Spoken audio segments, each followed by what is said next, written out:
Hello, ladies and gentlemen, and welcome to Geek Verse Podcast. Podcast number. No, that's not this episode. That's why Good I do the effort. retros.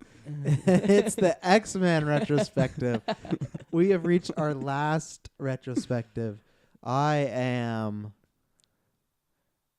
have no fucking clue. The time traveler trust now. Boom. Alliteration. I'm the Prince of Podcast, Kyle Smith. Ooh, I That's am not my name. the man, Kirkland Patzer. Very nice. You see he has his first wrestling shirt over there? Wow, you in it now? I'm in it now. yeah. Well, ladies and gentlemen, if you're tuning in now, I suggest you probably go back and tune to the other ones. But this is the penultimate episode of the X-Men retrospective. After this, we're going to do a small ranking where we rank our top 10 favorite characters and the movies. Also, 2 movies we didn't watch, Apocalypse and Logan, because they are in the X-Men universe and we reviewed them in the past. So you can And tune Dark into Phoenix. that. And well, no, we wouldn't have We seen it haven't at seen that it? point. Yeah, No. no, we haven't seen it. So, but we'd have to re-rank it then. No, we could. Or are we gonna just try and we guess? we where can we're make gonna guess the predictions. ranking? We can make Sure, predictions. By we'll the do that. trailer. There we go. Tune into the next episode. We'll try and predict where we're gonna rank. Dark Phoenix. That's the most lack of content thing in the world. We're predicting we're ranking. I our mean, Taylor movies. did a synopsis on a trailer that we didn't see once. Oh God, Taylor Field. But, ladies and gentlemen, boy. in honor of Dark Phoenix, we have watched every X-Men film we have not reviewed before, from X-Men all the way to Days of Future Past. And here we are. I'm going to lay down the synopsis, then we're getting into overalls, and then we're going to get into some notes, which this could be a messy one because for some reasons, Kyle didn't have notes, I lost my notes, and Kirkland has few notes. So, I feel like you could have left out a few. I feel like you could have just left on me having notes. He but- does. no, he no, does no. have notes. I'm bringing you down with us. No, he does have notes. A few notes. Notes. More than one. More than me. The X-Men send Wolverine to the past in a desperate effort to change history and prevent an event that results in the doom of both humans and mutants. Dun, That's it. Dun. That's it. Mm-hmm. Well, I feel like that's a pretty good synopsis. Compared to the other ones. The other ones were way too much details, I feel like, in the 100%. synopsis. Or they give you like the full story of what actually happens. Yeah. Meanwhile, this kind of just gives you a little bit of what's going on. Yeah. Without like spoiling doing the anything. X-Men What was theme yeah, I know. I was over ignoring your you. guys' conversation. So wasn't it like X2 or like Wolverine Origins where it gave the entire I think it was Origins. Origins? No, it was the very first X-Men, and I've Oh, it told was this the to you first one, multiple yeah. times because I didn't read the synopsis. I read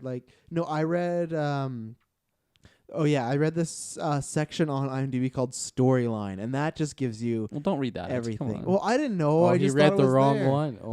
I said that the very first episode. This isn't a big. We didn't have to go in the past to find this out. You know. Heyo. Well, we could. That was good. That was good. Kyle, guess 2. I like it. Or guess 1, actually. Guess I'm one. guess 2. Yeah. I've done like 2 podcasts on this mic this week. Give me no problems. And this today is just You still haven't bought in tools, eh? No, I just like He what doesn't know what tools to buy. That's what he's about to say. Is your mic on? Yo, you turn your mic off. Taylor Field over there. I would just be in line, and or I'd just be in the store in some aisle. The guy'd be like, "Can I help you?" And I would just like look at him and run. You know, I wouldn't know what to do. Kyle, what do you think about this movie? Actually, I really enjoyed this movie. I kind of forgot, how good this movie was and how it cleaned up everything that was wrong with every other X-Men movie. Yeah. Yeah. So that was kind of a nice relief to have. And, moving on, like, obviously you can listen to our podcast about Apocalypse and Logan, but I know this movie really, just tied all the loose ends for me, and I quite enjoyed watching it. So I don't have too much. We'll get more into the details, but I'll move this on to guest 2. Ayo, that's me.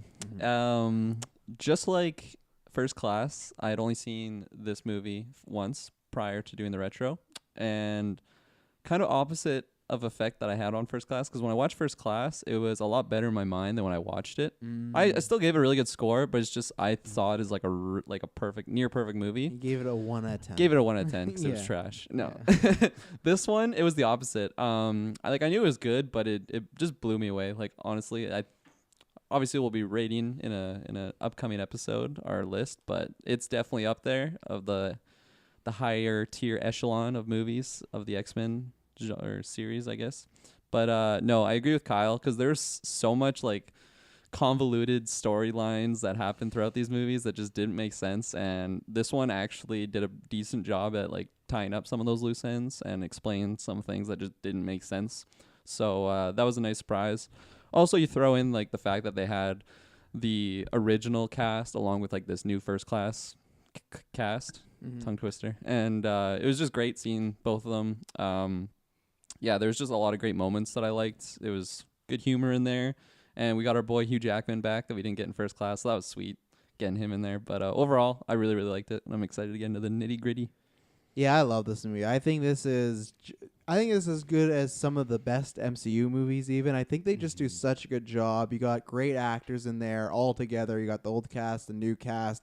Hugh Jackman is just great as always. I think this is his I don't want to say best performance because Logan does exist, but it's my favorite Wolverine performance because Logan is pretty depressing at times. But this, to me, I like that he's just this kind of matured version of Wolverine. He still has those moments where he'll lose his cool or he'll make some jokes or whatnot, but there's just something that it feels like, okay, this is, I don't know, what movie is this now? This is the 6th, 7th one, and he was in all of them except for one, meaning first class. So it does feel we spent some time with him. He was in first class. Yeah, he said fuck off. Yeah, I forgot about that. So it felt like he has matured as a character, and I love the way, which we'll get into when he's talking to Magneto and Xavier. He just has this perspective that they don't, and I think they do a great job. I think the action's good. I think the time travel works. It's not convoluted. They get into, I always forget how quickly they get into this movie. Like, we'll get into the beginning here, but to me, it doesn't feel like there's anything I would have cut from this movie. You know, it all works. You get fun little cameos in there throughout. Kyle, do you have something you would cut maybe? No, I was just thinking if there was anything I would cut, but I don't think so. Yeah, I think it fleshes out each character very well. I think First Class is still Fassbender's best performance, but this is pretty close. He's damn good in this because he's just full on like villain Magneto in this movie, and he does a great job. And they do a great job of integrating. It feels when we record this was literally a week after Endgame. This is no levels of Endgame, but it to me does feel that it puts together all the storylines in a nice bow. You know, from even they refer to origins. You know, like they even have every single X-Men film that has happened. They kind of pay tribute to it in one way or another. So and I think it was a perfect way to end the franchise. It didn't, but it was a perfect way to end the franchise for the OG members. Also, we ended up getting Logan, and that kind of ended his and Xavier's mission. But even at that point, if you look at just the team, the X-Men, it was a good way to go out. So yeah, no, I agree. So we started off in they're just somewhere. What year is it? 2023, and it's just a really bleak opening. Was that a subtitle? Because I don't actually remember seeing a date. Maybe I just missed it. I'm not sure that's what it says here on Wikipedia. Okay. But so it's 2023. Things are not going good for the X-Men or people trying to help. It's pretty much just they're in this year's version of like Nazi concentration camp. So Magneto is not having a good time. Tons of flashbacks going on because he didn't want this to happen. And then there's just lots of stuff going on. You're introduced to Iceman and Kitty Pryde and their kind of band of just random mutants in there. You got Blink. I like Blink. I'm not gonna lie. I just like the effect of her portals and everything. It just looks sick. I'm a big fan of Warpath in the comics, not in this movie because he does nothing. He's just a guy with. He's like Legolas with his elf eyes. Yeah, it's not great. It's not great. Yeah. And then so we meet all these characters, and then we also get introduced to the old team, and they introduce the concept of time travel. What do you guys feel about this opening? And I will say, because I don't have it I had it in my notes. I love the part. There's just some random mutant. I don't know if it's a him or her even, and they're sneaking around the junkyard, and they remove some dirt, and it's just the belt buckle of some X-Men, and it's great just to symbolize that everyone is. It's dire straits, and it's they're close to extinction now. So. Yeah, no, I agree. It's like it's pretty minor and small, but I don't know. It just gives a little like nod to the fact, like, because before you might think like, oh, maybe there's still an X-Men like kicking ass or something, but then it shows, right? It's just like, oh, okay, this is serious.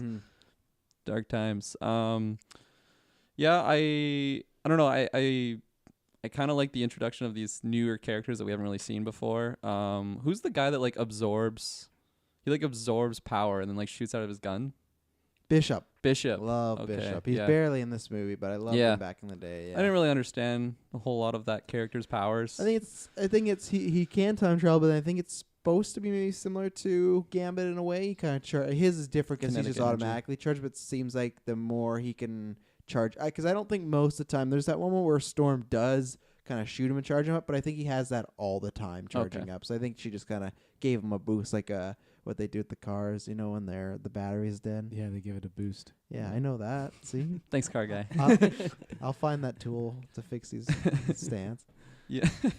But Go ahead. sorry. I was just commenting on the newer characters. And then I quickly wanted to ask, did Kitty Pryde always have that power? Because I was totally confused as to how she was able to like project people back in time. Like No, so it's kind of a tribute to the comic book, because in the comic book she's the one that goes back in time in Days of Future Past. So I think they just as a tribute to her. She does not have that power to that extent. So they just gave it to her for the movie. Yeah, as a tribute. I wasn't sure if it was like a device that she had. Yeah. Because, No, they're just like, we're not gonna send you back because you're not Hugh Jackman. So, which I always understood when the movie was coming out. There was tons of fans like, oh, it should be Kitty Pryde. Why is it not her? But I think in the context of these films, it makes a lot more sense. It's Hugh Jackman, and just money wise, I like Ellen Page a lot, but I don't think it would have been. And even then, I don't think we didn't spend the time with Ellen Page to care enough for her to go back.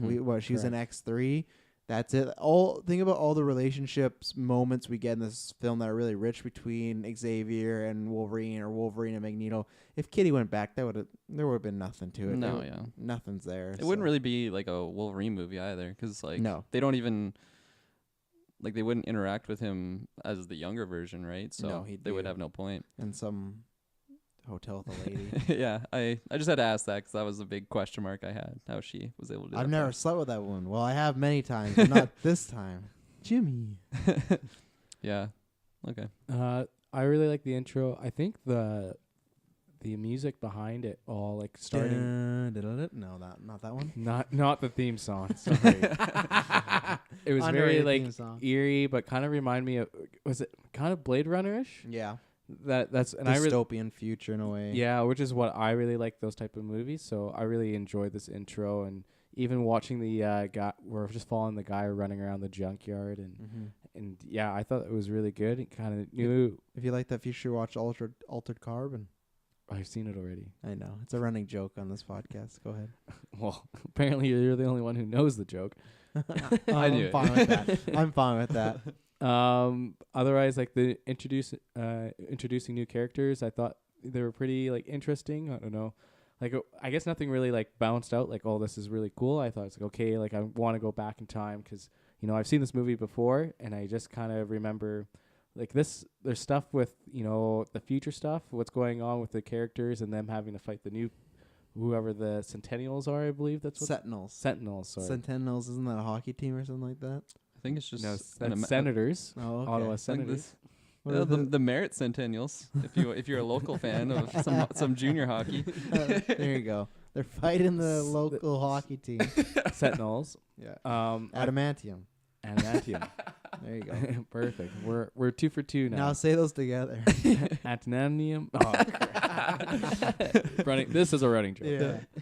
Otherwise, I like with having the older characters back into it, like seeing Storm again. That was kind of nice because it's been a while since we've seen her in any of the movies. So shorter hair again. I feel like her hair just keeps shrinking. That's fine by me. Don't really.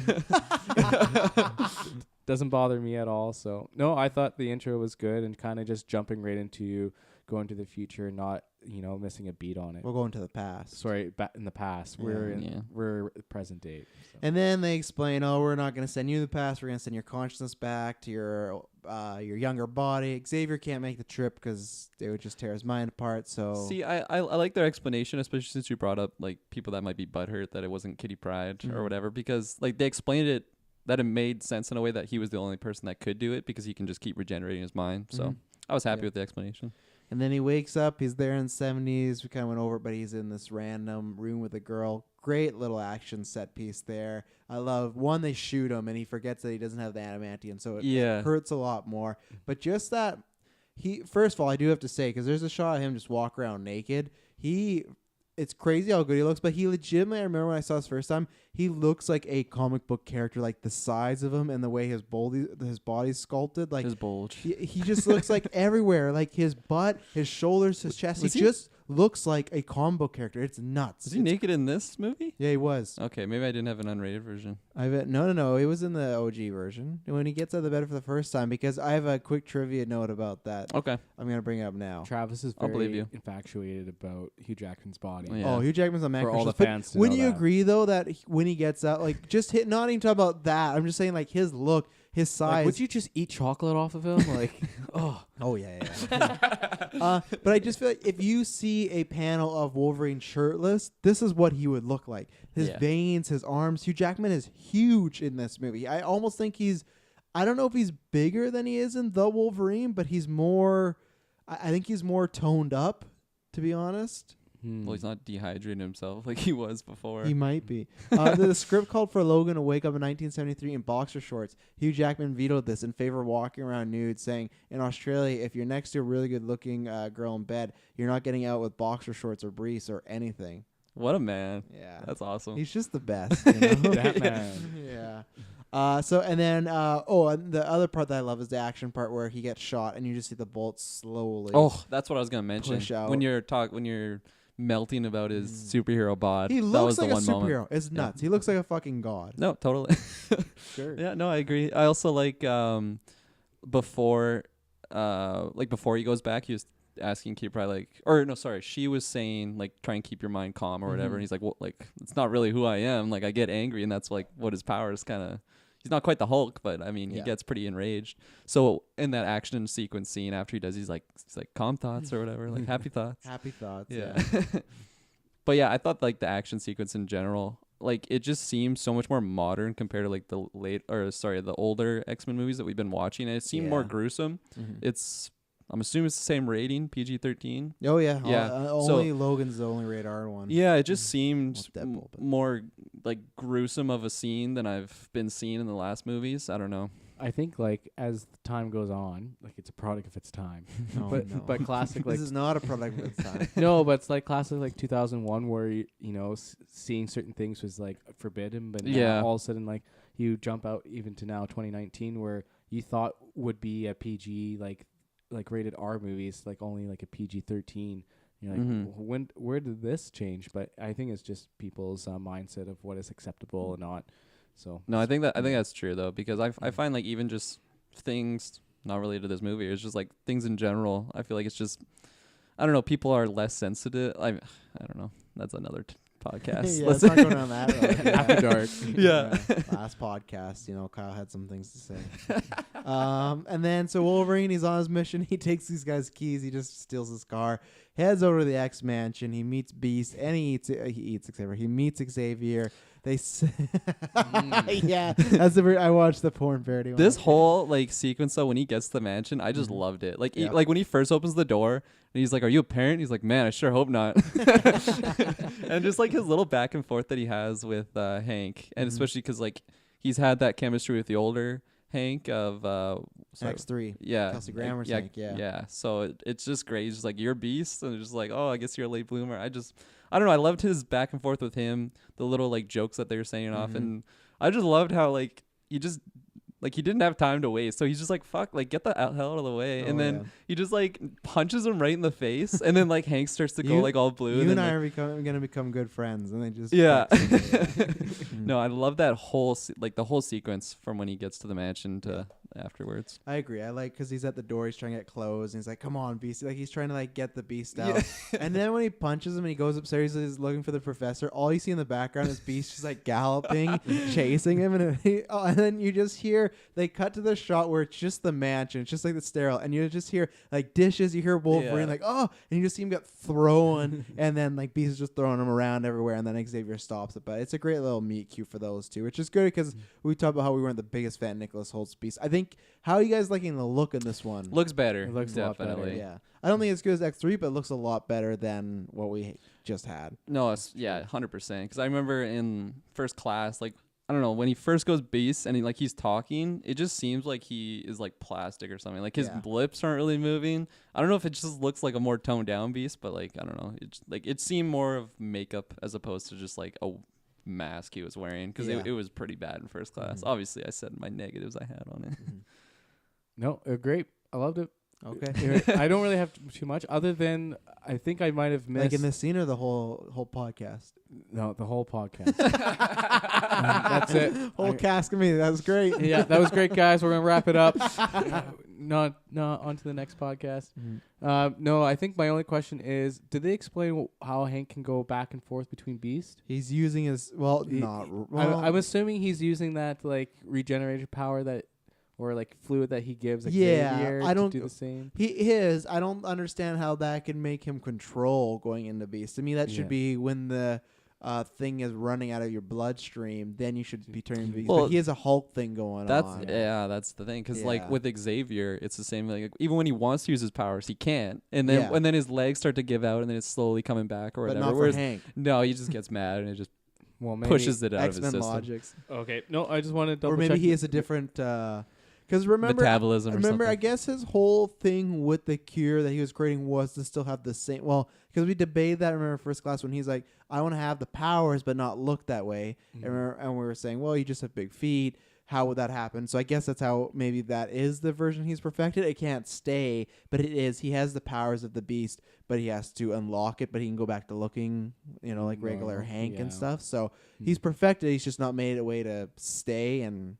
I guess he's he didn't take Mystique's words in First Class mutant and proud. He's like, I ain't proud. Fuck that. Well, even in this movie as well too. Yeah, I don't want to be blue. And then we meet Xavier. He's not doing good. He's rough shape. He's looking pretty. He's walking though, so that's good. Yeah, he's looking pretty shaggy. It took a while for them to explain why he's walking. See, that's hilarious that you mentioned that. Sorry, carry on. No, only I say that like. It just like for a while I was like, okay, he's walking. Like now I'm kind of confused. He just got shot, and then it's not until like another like I don't know, like after they get Magneto. No. They explain it after that scene. Because what happens is Wolverine explains that he's from the future and everything like that, and he says how he piques his interest, which I do like. He tells him the story. You start hearing thoughts at this age, blah blah blah. And he's like, I've told no one that. And he's like, you will. And then he kind of slinks back off to his room after he tells him to fuck off. And I'm going to tell you the same thing you told. And I like that callback. I'm going to tell you the same thing you told me a few years ago. Especially like in First Class. Like I just thought it was kind of like an Easter egg thing, but then they call back to it. So and then like Wolverine just when he grabs him by his robe and just like, listen here, you little shit. Like, and it's such a good dynamic to see that flip. And I remember when I saw this movie the first time, and even up until I think Logan, having that type of Xavier was such a jarring thing because you look at the way Patrick Stewart are playing him. He's just so, and even in First Class, the way McAvoy's playing him, it's such a different character. But if you look at what they do with him in Logan, you can see that connection a lot more because in Logan, Xavier's a lot more like that. He's a little shit. He makes snide comments to Wolverine. Yeah. He's always kind of joking around. He's that much more kind of out there Xavier. So now that movie exists, it almost makes that it makes this a lot easier to connect because I could not never, but it was so hard to connect those two together because you never see that Xavier, but you do in Logan. He's just kind of off his rocker. Yeah, right? And that's where he is in here. He's not in a good time. But anyway, so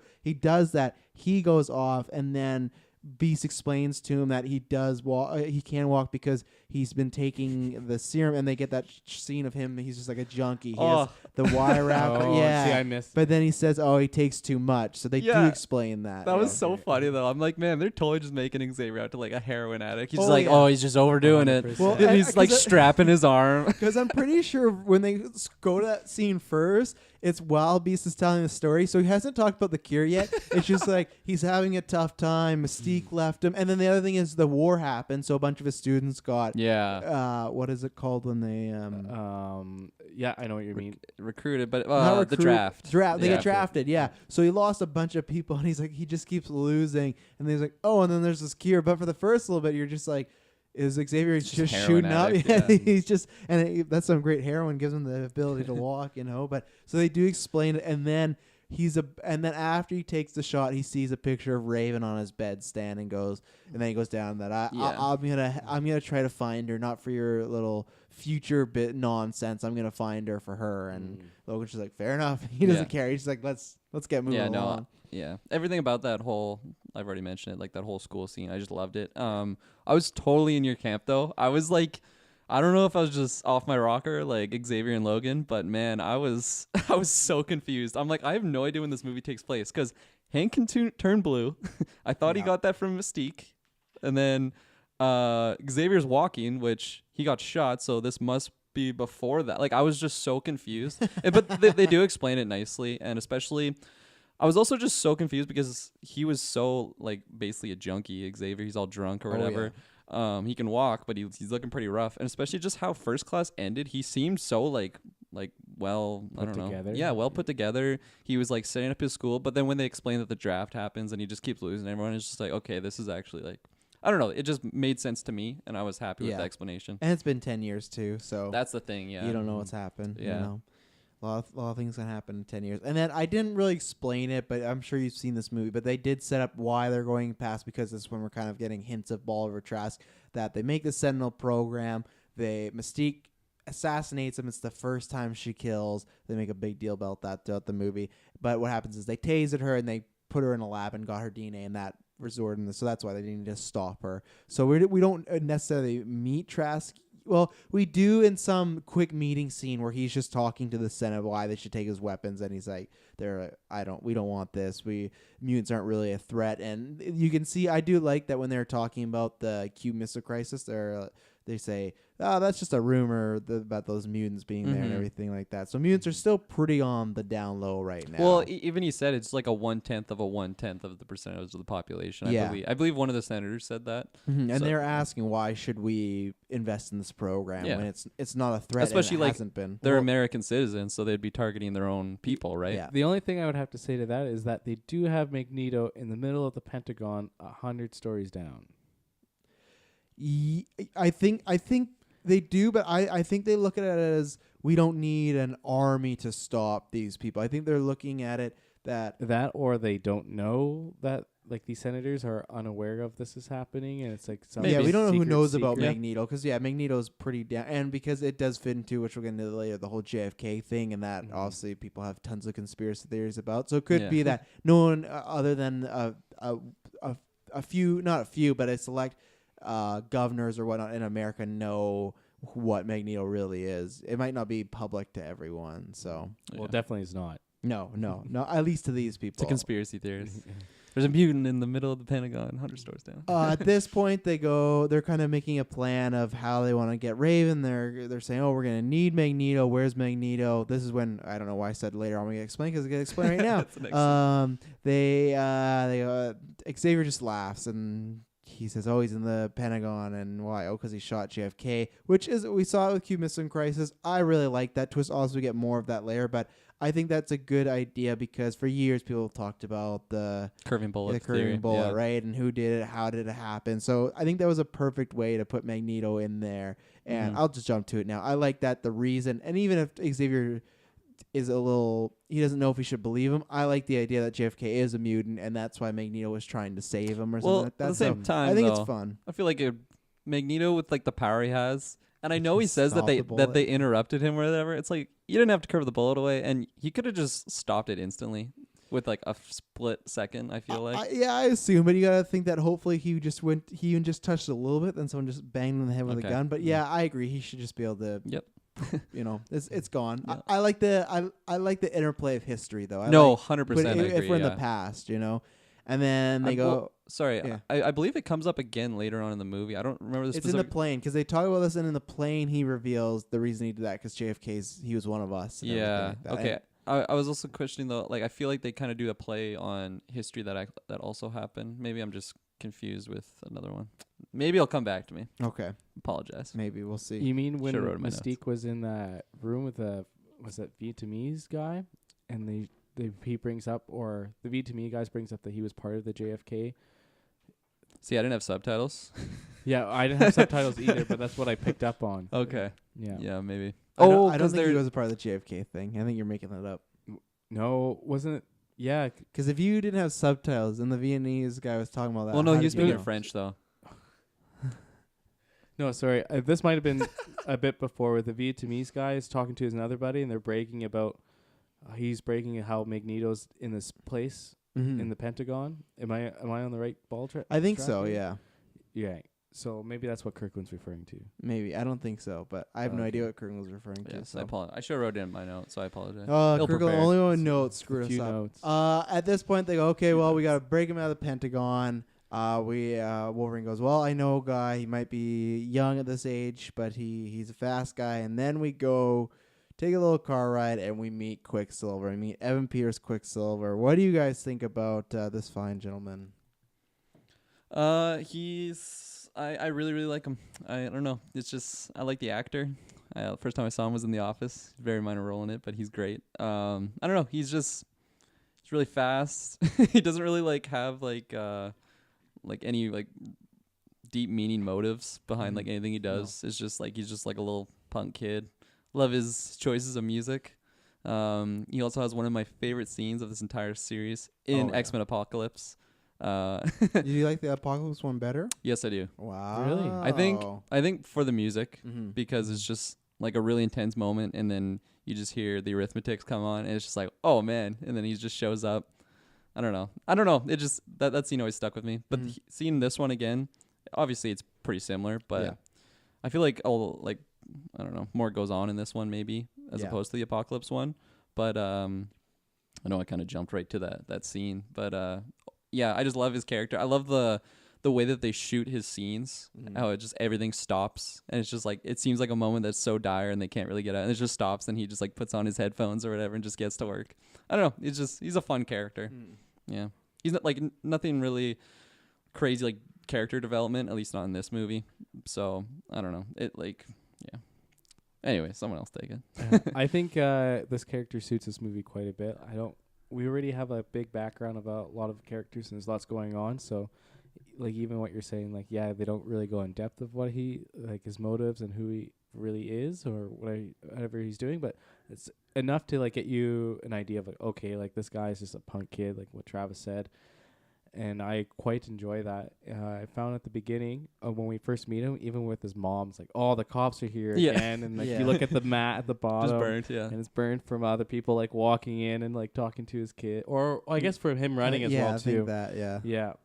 I don't think when people no, walk indoors, I thought it was just dirty. Now, as I said that out loud, I was oh no, it's from him just running in and out. That's a lot of cops coming in there burning her mat. Yeah, no, I got it.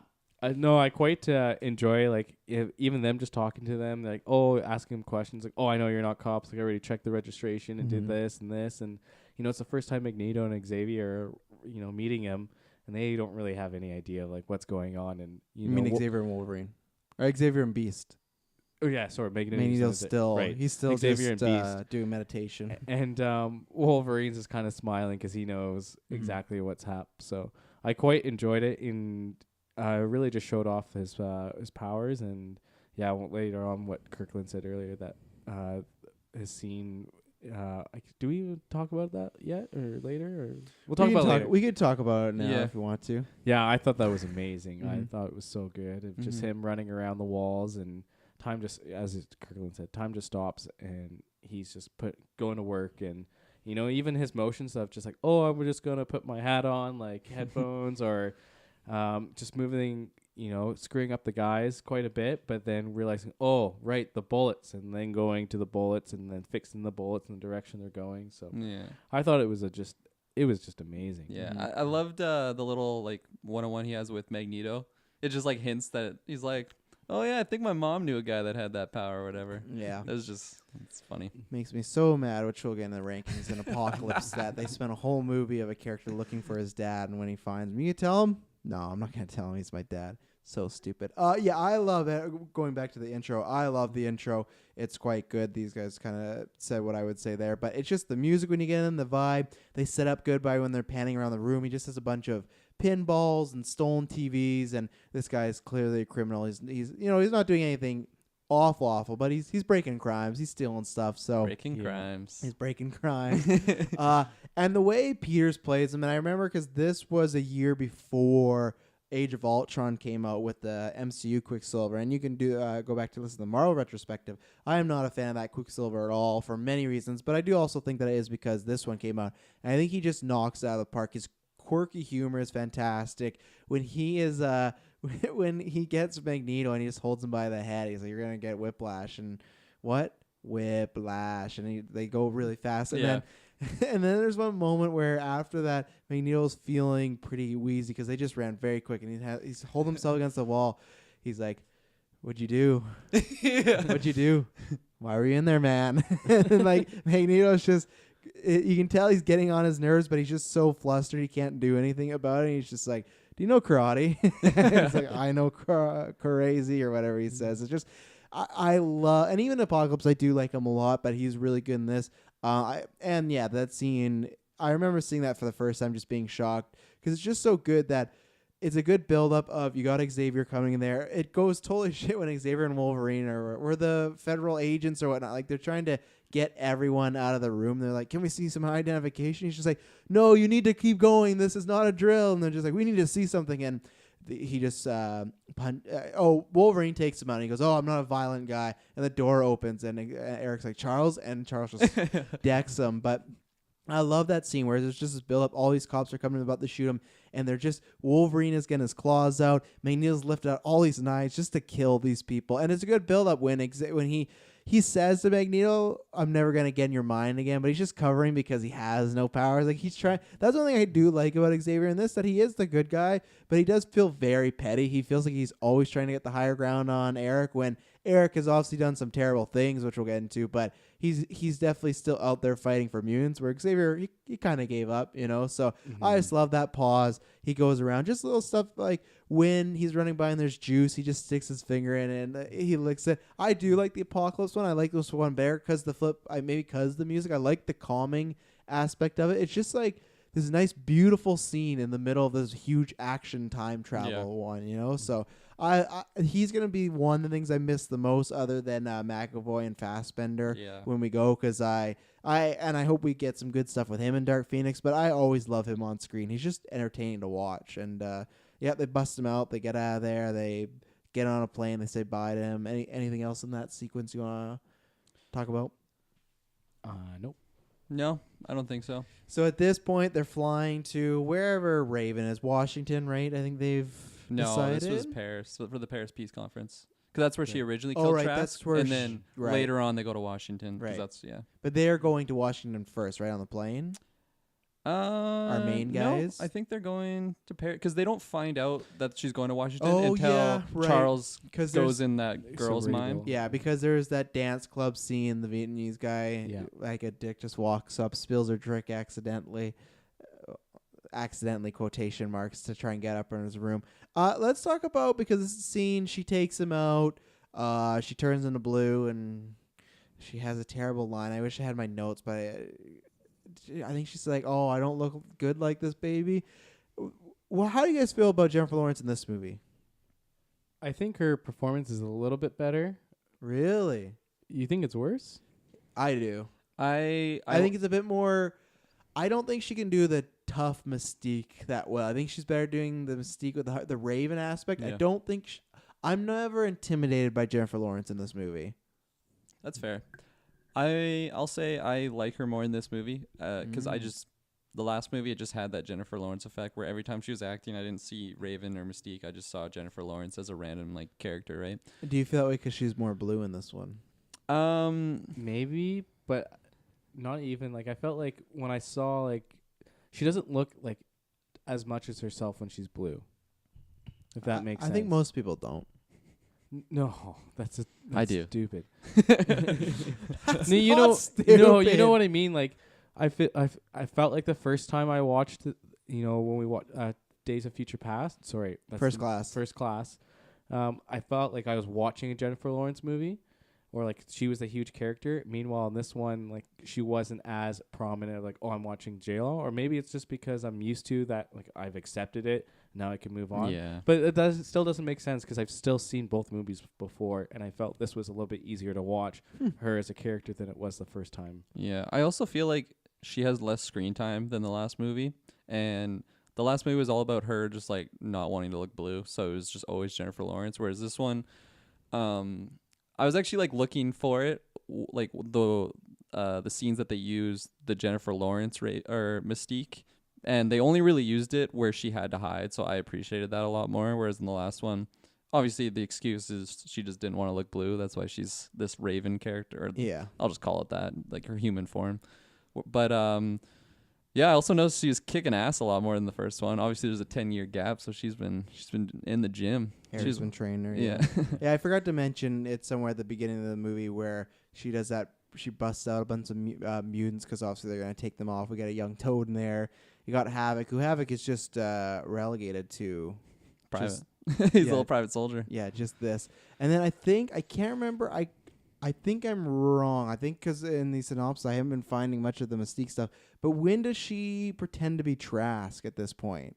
When she goes, when she's in, after she leaves the Paris Accord. Is it no? It or can't be the when she's no, shot. I think it's before, during, right? I think it's just before, like Yeah. before that happens, because and then she goes back to her hotel. So this is what I want to throw, because obviously I feel like the big reason why this was a big movie at the time, because you had people coming back, you had mixing up the old cast and the new cast.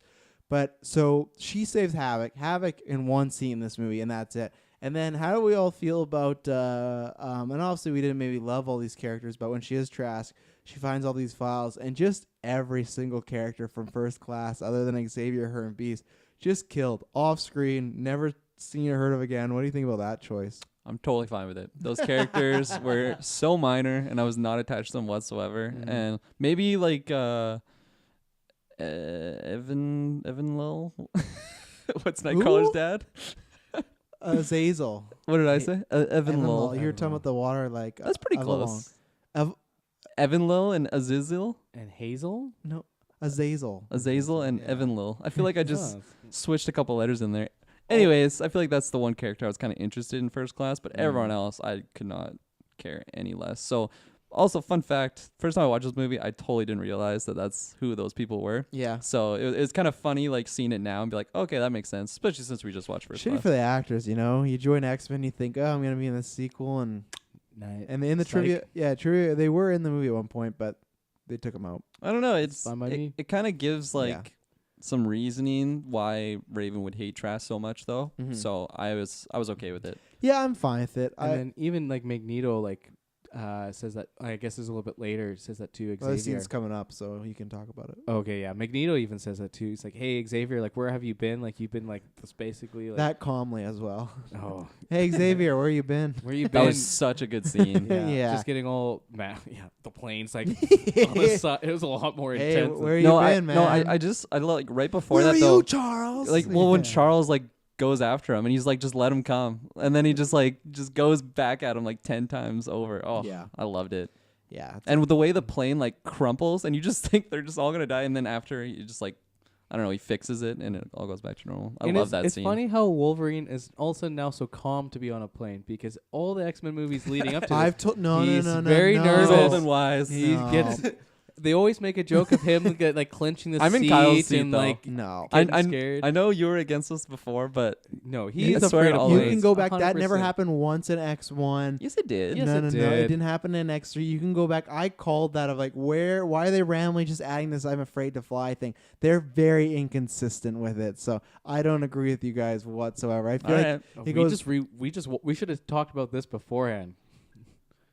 you'd still be wrong. No, we ain't wrong, boy. There's nothing in trust me, there's nothing in a few films that he's not scared of flying. It's just whatever guy's directing is like, okay, sure. I feel like it's a trend they keep bringing up. And I They might feel- not explain it properly, and I but feel like it's a even trend. with X2, you guys tried to portray that he was scared of flying. in the And plane. I kind of gave when it they to were you, about but to it's also crash. because there's a hole in the plane and they're being chased. I never fully gave you guys the points because No, that's a full point. no. They're halfers, I want to recount. So anyway, so they're getting a big argument. Charles is just, hey, you put her on the wrong path, blah, blah, blah. And like I said, he does great acting. Fassbender's best scene in this movie when he's just yelling at Charles, planes going down. And I do remember this. Thank goodness I had in my notes. So so after that, he kind of just. Obviously, again, he's going things about the wrong way, but it feels like he kind of one-ups Charles because he just asks him, like, he even like Kyle said, he names off all the people that died while he was just sitting at home, doing his that cure we don't meth. have to see again. Yeah, His cure meth. Yeah, which I agree with you guys. It's shitty for those actors, but I would never trade seeing those characters again for what we got here with Hugh Jackman and everything. But anyway, so the plane comes up. Beast is like, hey, Eric, you need to stop.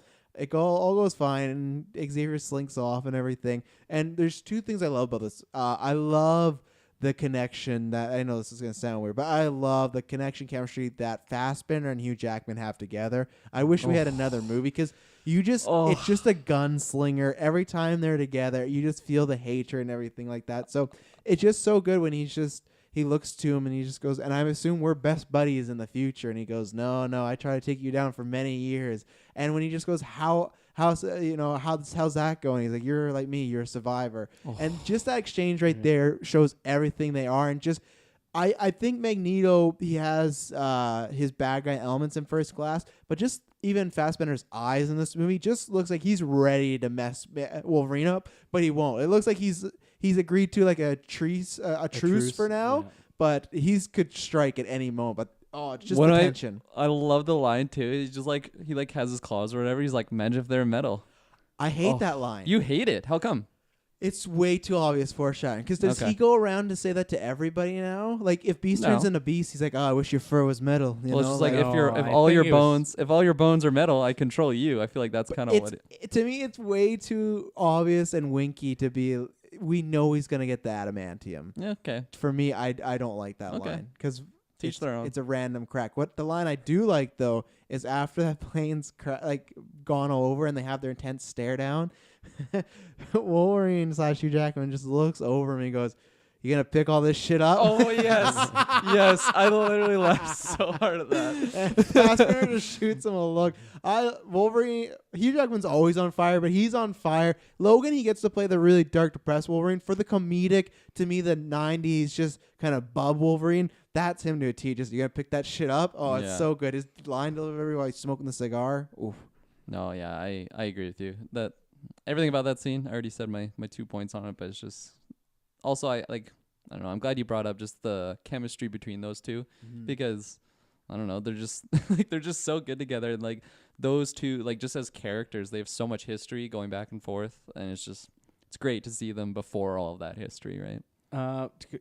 To go back before that scene with J-Law in the when she's finding out all the mutants and who's dying and Trask's office. Yeah. How does she? Yeah, Drax. Trask. Drax is a MCU character played by What's his Dave first name? Bautista. It's a weird first name. Dave Drax.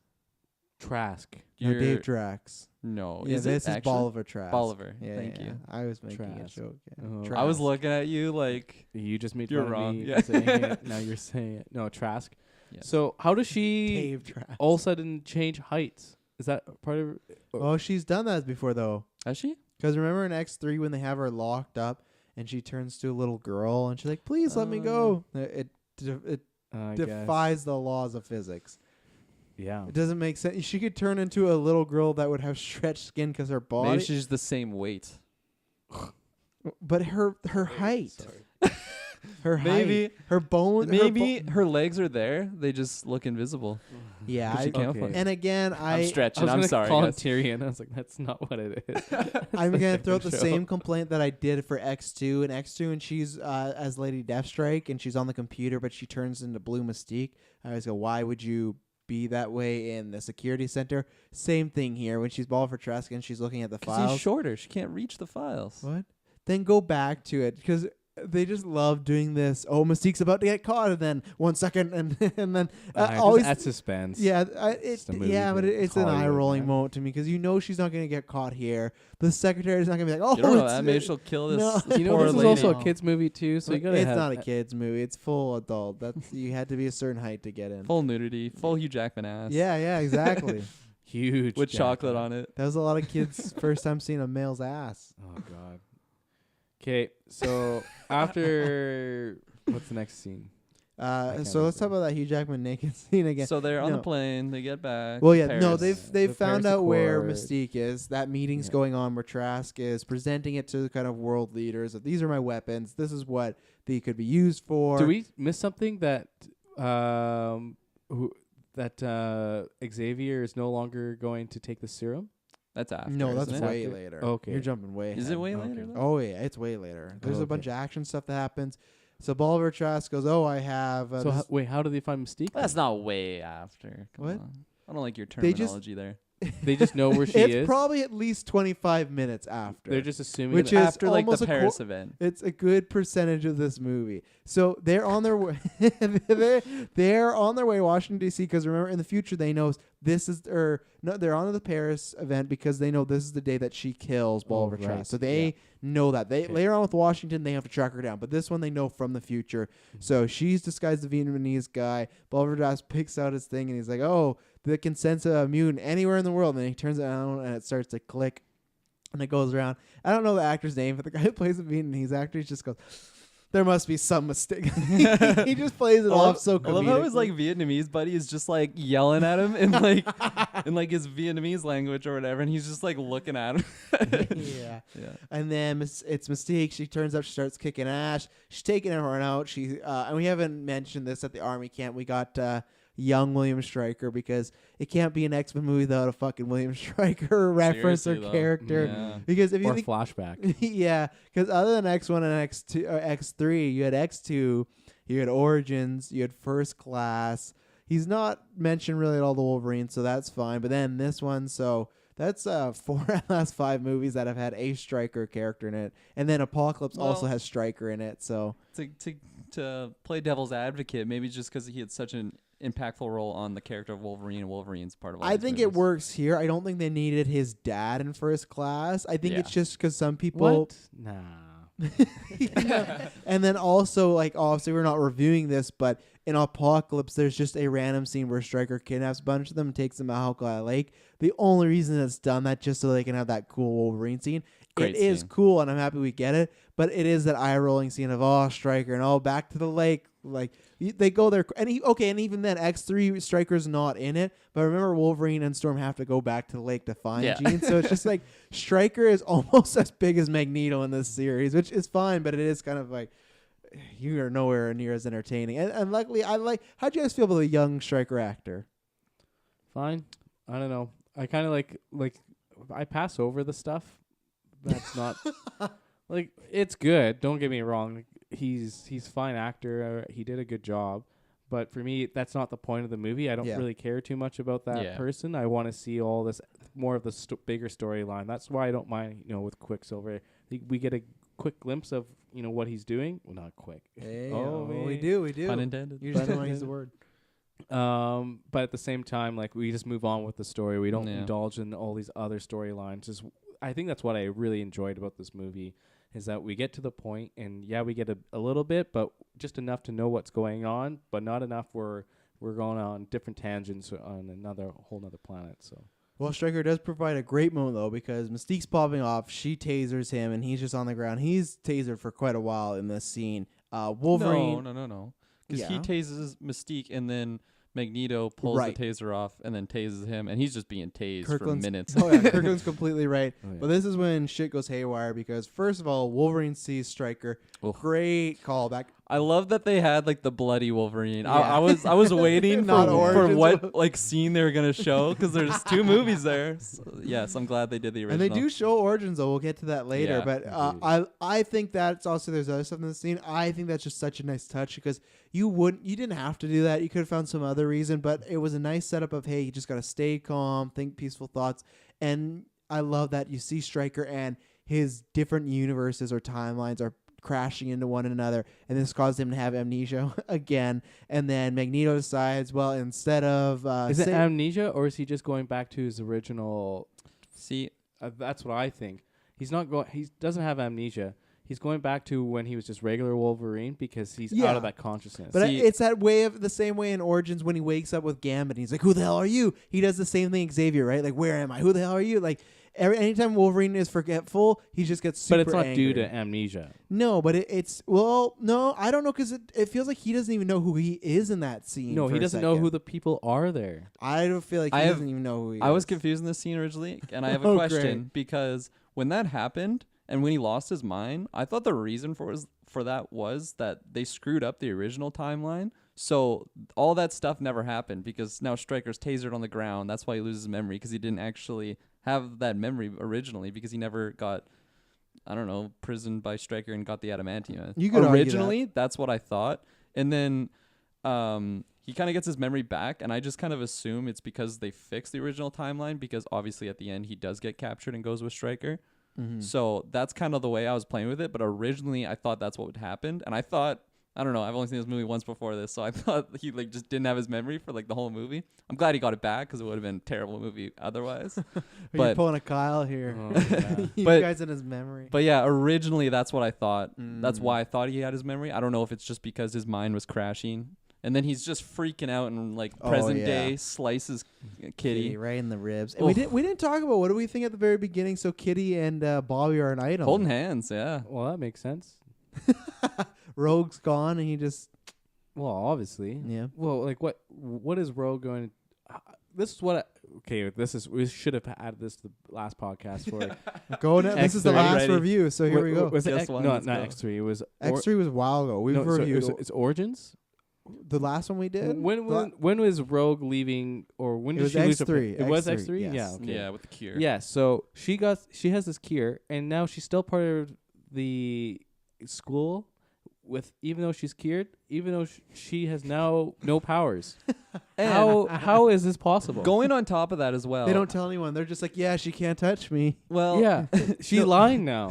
I don't know what they did. Going on to like adding on to what you just said, at the end when Wolverine saves the day and he goes back to his future self, Rogue's there and she's holding Bobby's hand. So it's like, But with a glove though, still really? What? because the powers came back. Remember, Magneto got his powers Oh, back. right. The cure didn't work. I guess so. It was not a good Oh, cure. Right. Okay. Did you find that on IMDb board? Because that was not. No. explained in our movies. Well, it was set up, but I just always thought this is some like fan fiction stuff. But I hope when Rogue's cure started, or her immune power started working again, I would wasn't- love to see that scene. it wasn't at a inopportune time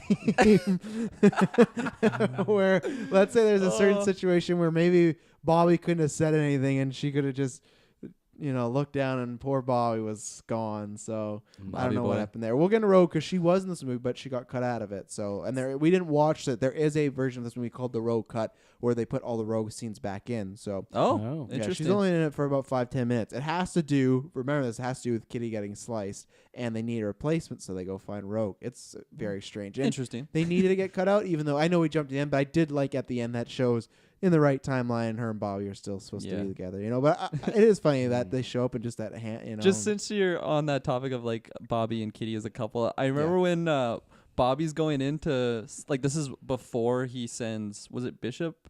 I can't remember. Like who's Kitty send back originally? Was it Bishop? Yeah, it was Bishop. Like, Yeah. So the very first, which we didn't even talk about, I loved the first time I saw it when they started the movie with just the X-Men all getting killed. And I remember I saw it the Yeah. first time, I was like, wow, we're losing a lot of people real quick. Well, yeah, no, totally, I agree with that. Even like I know I'm this side point, but like later in the end of the movie when like shit's going down and then Storm gets killed off and like Oh yeah, she's just standing there. Sentinels Yeah. comes up and takes. it was like a oh. really like I don't know what like noise they did with it, but it was like a screech sort of, and it's Yeah. just like she just popped and she just falls She's gone. like no One hit funeral. kill. Yeah, exactly. Bye, She's gone. Felicia. Yeah. So yeah. So like when that happened, I don't know, like I knew the outcome of this movie, but still I was like, holy shit, all these characters that I've been following, especially since we've been doing this retro, I've been watching them and following them. So it's like when that moment happened, it was- hits you. it totally does hit you. Yeah, even if she's not the greatest character, it hits Yeah. you. Sorry. yeah, go Going ahead. back to my side point, when you're talking about like Bobby and her holding Mhm. hands or whatever, there was a scene, I think it's when, so Kitty is taking Bishop to go like send him back in time to Mhm. warn them all. And Bobby comes like sliding in on his ice. And Yeah. it's like a slow-mo shot of him like locking eyes with Kitty. I was laughing so hard. I thought it was so cheesy and so He's ridiculous. saying goodbye, man. It was just like, Yeah. I do I don't like- know. I was also wondering where Rogue was at that point. I too. like every time Bobby does fight in this movie, it's full on Iceman. Though. I like it I a like lot, that yeah. touch. So it's a good thing. So. Well, he's got to be his full power. You know, he can't just half power it. Oh, he does. It's just Yeah. because we moved along, but I feel like back in the OG trilogy, And he whether looks it's a lot better too. Well, obviously he's older, but yeah, and I think it's just CG looks a lot better now because even in X3 that was 2006. This is 2014, so Oh yeah. 8 years later, I think they can afford to make him look Iceman Bobby. Where before, even in X3, he looked good enough, but he still looked very CG. I even liked his beard too, just Mhm. regular Bobby. It's a nice touch, you Yeah. know. So at this point, yeah, Wolverine's freaking out. He's off alone. Magneto decides he's not going with the plan anymore of let's get Mystique out of here and get her away from the government. He's just going to flat out murder her, so he takes a gun. I love when Beast tackles him, and he still shoots the gun using his magnet powers. Mystique jumps out the window, flying bolt, everything like that. What do you guys think about this sequence? Because you got that, Beast turns into Beast, him getting a fight. There's quite a bit of stuff going on Yeah. here because this is Wolverine's just incapacitated. He's having He's just flashbacks freaking or out. You're Yeah. on a lot of bad acid.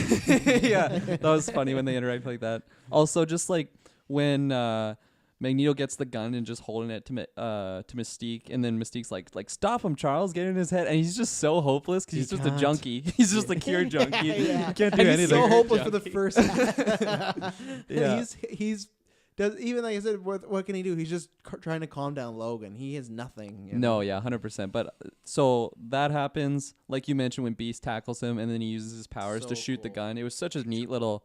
I don't know, like they could have just had him like falling with the gun and shoot it and then bend Yeah. the bullet, but I love that they had him like pull the trigger with his powers and then bend it or whatever. The metal people in these movies are always good. You know, Yeah. even later on when he's sewing his own self Oh, and he's looking such a to good touch. Yeah, they Yeah. do. Who even in the stitching shit. his head. Yeah, what? Stitching. No, his he's head. sewing. He's sewing. Even in the shit movies, they've done a good job to make sure they got Magneto's metal shit Great covered. details. So, yeah. Great attention to details with Yeah. his powers. But so that happens. Hank turns into the Beast, and one of my favorite moments is when Logan's getting a little lucid, but he still has no memory, and he goes, "Who are you?" And then Beast stands up in full Beast mode behind Charles, and he goes, "What the hell?" And Logan has no idea what's going on. Yeah, then he's like, go get Magneto or Yeah, whatever, and yeah. I'll take care of this. Get a I'm- big fight in that war. Yeah. That was just such a gruesome scene too when Magneto was pulling the bullet that was in her leg, and he was like Oh, yeah. pulling her. Oh, I was just like cringing. I'm like, I know it's a movie, but still. And he's just, so oh. ruthless in that moment. Fassbender's face is just deadpan, but it has so much emotion at the same time. Just good job, Fassbender. Yeah. I really like that scene only because Fassbender at that point has like a point of why he's doing, or I guess I should say Magneto has a point of why he's doing that. Of like, why do we need to kill off Mystique yeah. because she's the key to all of this. Look at Wolverine just told us this whole story, and if she's the key, then why are we just not doing anything about it? We need to end it right now. I agree with you. It's just so clear cut and just such a simple method. Whereas like Charles' method, like he would kind of want to reform her and just like, I don't know, show her the bigger picture. But he's just like, even though Eric's plan backfired because he gave them the DNA. Because he, oh yeah, remember he got all the 100%. blood all. But So like in the still. moment, yeah. you can understand his you can, but he didn't think he was very passionate about because if that, even in the case of let's say shot him in the head, they just left the body, they still would have had all this DNA. So Not really, because I keep wanting to call him Tyrion. Drax. Trask goes, oh, we need more DNA. Like afterwards, like we just have blood, but I need like spinal fluid. I need brain matter. Yeah, That- true. that but that's scene what I was said. so If funny. he just headshot her right there, her whole body would have been there. They could have just cleaned Nah, it they would have up. just cleaned up and taken her out. Who would have? The X-Men. X-Men. They're gonna bury her. They're not gonna leave her like that. Charles is not gonna leave her They like don't that. have time if people are coming after them to pick up. Who do they Raven's have with body. them again? Who? Oh, actually, Quicksilver's not there. Dang. Hank Give me will the do it. quick- Hank he loves. He thought he had Mystique. me big time. I thought I had Hank you. got Bob. Hank beat the shit out of Magneto. He busts his home. I love that. Yeah, but this may. What if pre-Hank tackling Magneto would have just shot her right there? Then her blood's everywhere, and then her body's right there. And yeah, because and then Hank would take it. No, For I sure. don't think. I don't think so. I 100%. don't think they have the time. I don't think that because He they're would trying. have If they're had trying the to time. sneak away in, because how do They're not going to Xavier- leave a mutant there. Yeah, if they they're- would. If No, it they mean- wouldn't. yeah, The they- whole point is to save if the she's mutants. dead. If she's dead, they're gonna You gotta take her. bury Away. They're her, gonna man. leave her. No, No, Bury her they're with for sure gonna Charles. bury- no. The way Xavier and Wolverine sneak Get out my of there, timelines confused. with Hazel, an angel. they just Wolverine and Xavier just walk. She's part in- of the files they just now. walk into a group with a bunch of people. You couldn't do that holding this blue woman. They They couldn't. for sure would carry her. No, out. they leave would- no they man would not have the behind. Leave time. no Saving mutant Private behind. Ryan. They would Scene. not have the time at all. And at this No, point, you You're were proud. wrong. No, I'm so you're right. no, in this. okay, explain this to me. How did they get? There's CIA, all these people after them. They're gonna carry a body out of a blue woman. Yeah, sure. What? And they're easily gonna get caught. You're just gonna show blood. You're gonna see them carrying it. Yeah, done. So they're just gonna go to prison for her. They're not gonna go to prison at How all. are they gonna stop them? Xavier doesn't have the powers. They just get Hank to carry her on the roof, and he just leaps from roof to roof. Yeah, that or Magneto just But takes metal at and just this- bends it and moves her away. There you go. That might Magneto make didn't sense. care. Make a little Magneto- sarcophagus. Magneto of her. didn't Yeah. care enough. But even though I Well, forgot he to, cares enough. He still like knows the girl. well, I forgot to mention right before they land, they have a chess scene together, which is good. That was- And yeah. then Magneto, he tries his best, but I don't think he does a good job of telling Xavier, Magneto, and Raven's relationship without laying it on very thickly that they are getting it on a lot. He's just like, her and me were so connected. No, it was like it was like something I know like that. why and then she's so special to yeah. each other, but it's like he was talking about it in a much different way, and it just felt like, dude, you gotta stop talking. you're really rubbing his face in this. Yeah. No, I liked. We kind of forgot to mention that Yeah. that chess scene, and then just when he's having that drink, he's like, I haven't had a real drink in 10 years. It was just, I don't know. It was, I like any time, not just Fassbender or McAvoy get that one-on-one, but just those two characters. It's just whether it's Patrick Stewart, Ian McKellen. It's just, I don't know. They're two, probably like my favorite like duo in the X-Men series because it's so much like conflict and chemistry all at the same time, and it's just, I don't know. It's a great little. Yeah, I agree as well too. I don't really have much to They're say. not getting that body out, and then that They're scene. for sure getting that body. Beast It's an is, after nine. Beast is beating the shit out of Magneto. He's He's gone strangling beast mode. he's strangling him underwater and hitting his head against the cement at the same time. But then Magneto just Passion of the Christ him See, and yeah. shows him to the world. And I was a yeah. little, I don't know. I wasn't sold by it. I feel like he Magneto could at beat that him up? point. No, I agree with that. It's just like I feel like Magneto would have been pretty upset that he ravaged him in the water like that, and he could have just killed him right there. I don't think Magneto's still for killing though, right? No. He is for Mystique because that is about killing everybody. But I don't think he willy-nilly wants to, especially He as doesn't want to especially kill since he- mutants. Yeah. yeah, in the That's- plane when yeah, he was forgot made a about big that. point of. He even threw out Banshee, all these characters that still stuck with Charles when he left that died. So Forgot about Banshee. yeah, so he still he still cares about mutants. No, yeah, that's fair. Yeah, I wasn't thinking of that. at way. this point, Mystique sneaks away. She turns into a bunch of different people.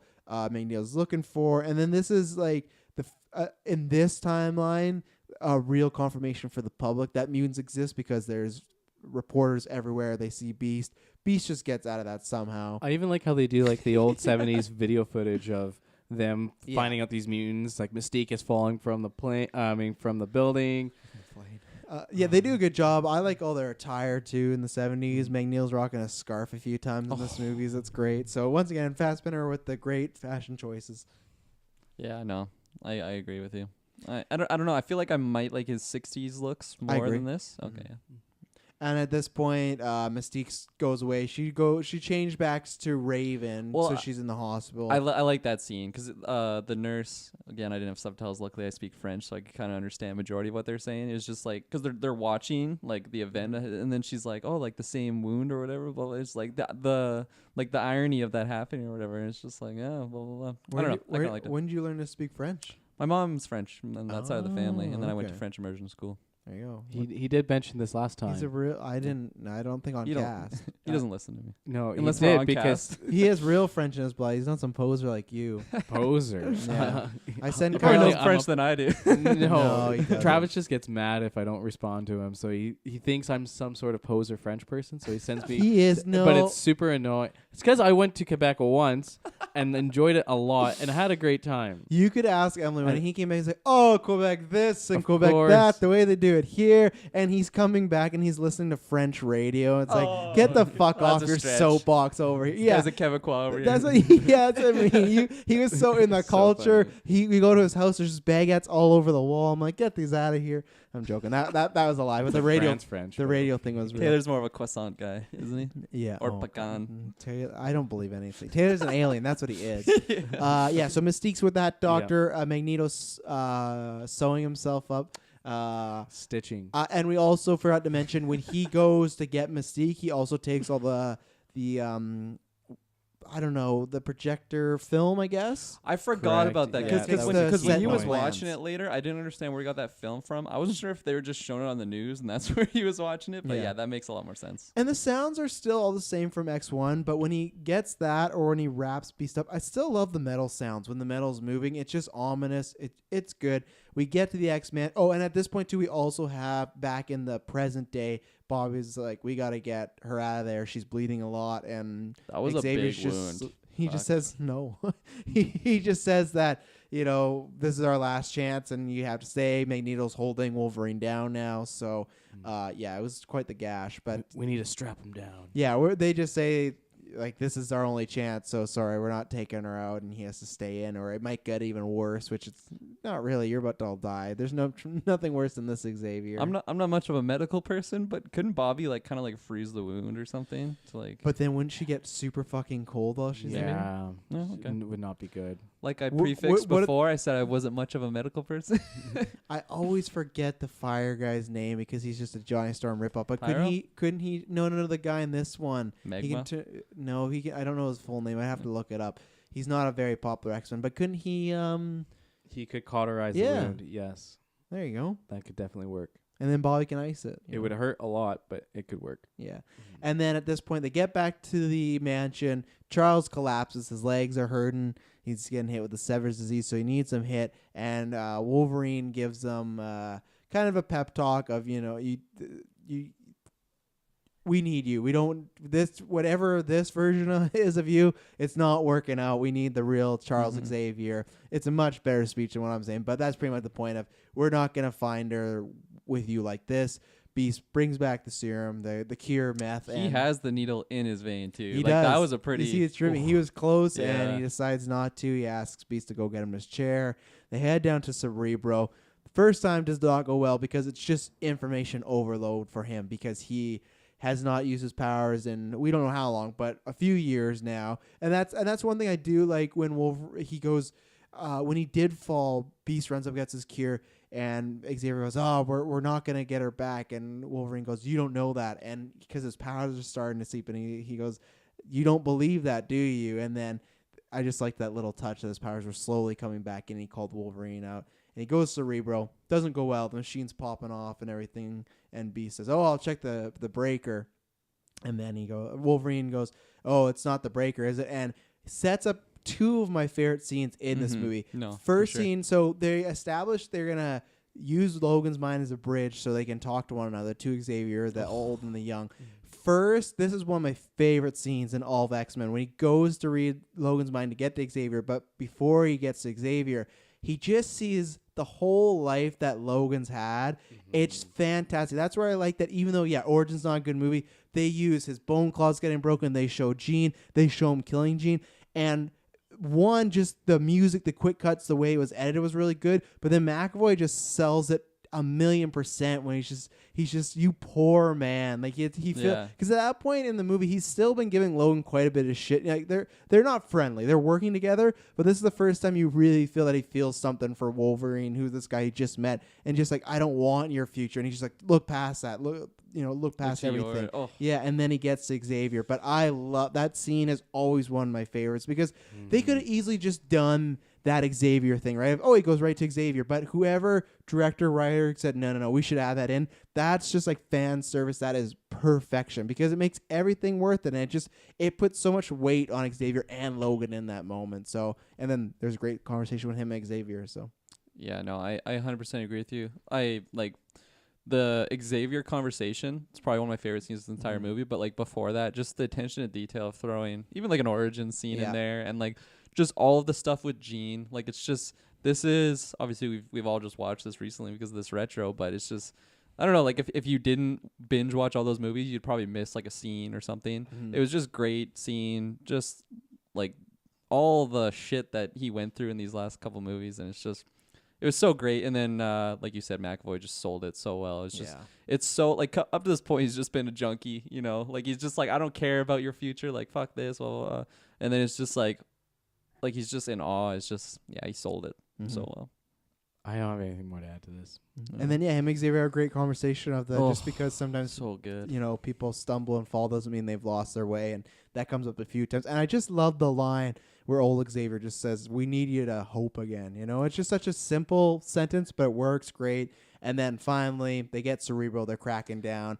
We get a big scene of Xavier just taking over a bunch of random people in the airport. That was I love that scene. I know. Like at first, I was kind of laughing because I was like, imagine just being her, and you just Raven, like look you don't around. have to do this. Like she's like, "Fuck off!" She walks away, and the guy, like a random guy's just talking. It's kind of funny, but I don't know. I like the scene, like looking back on it, because it's just, I don't know.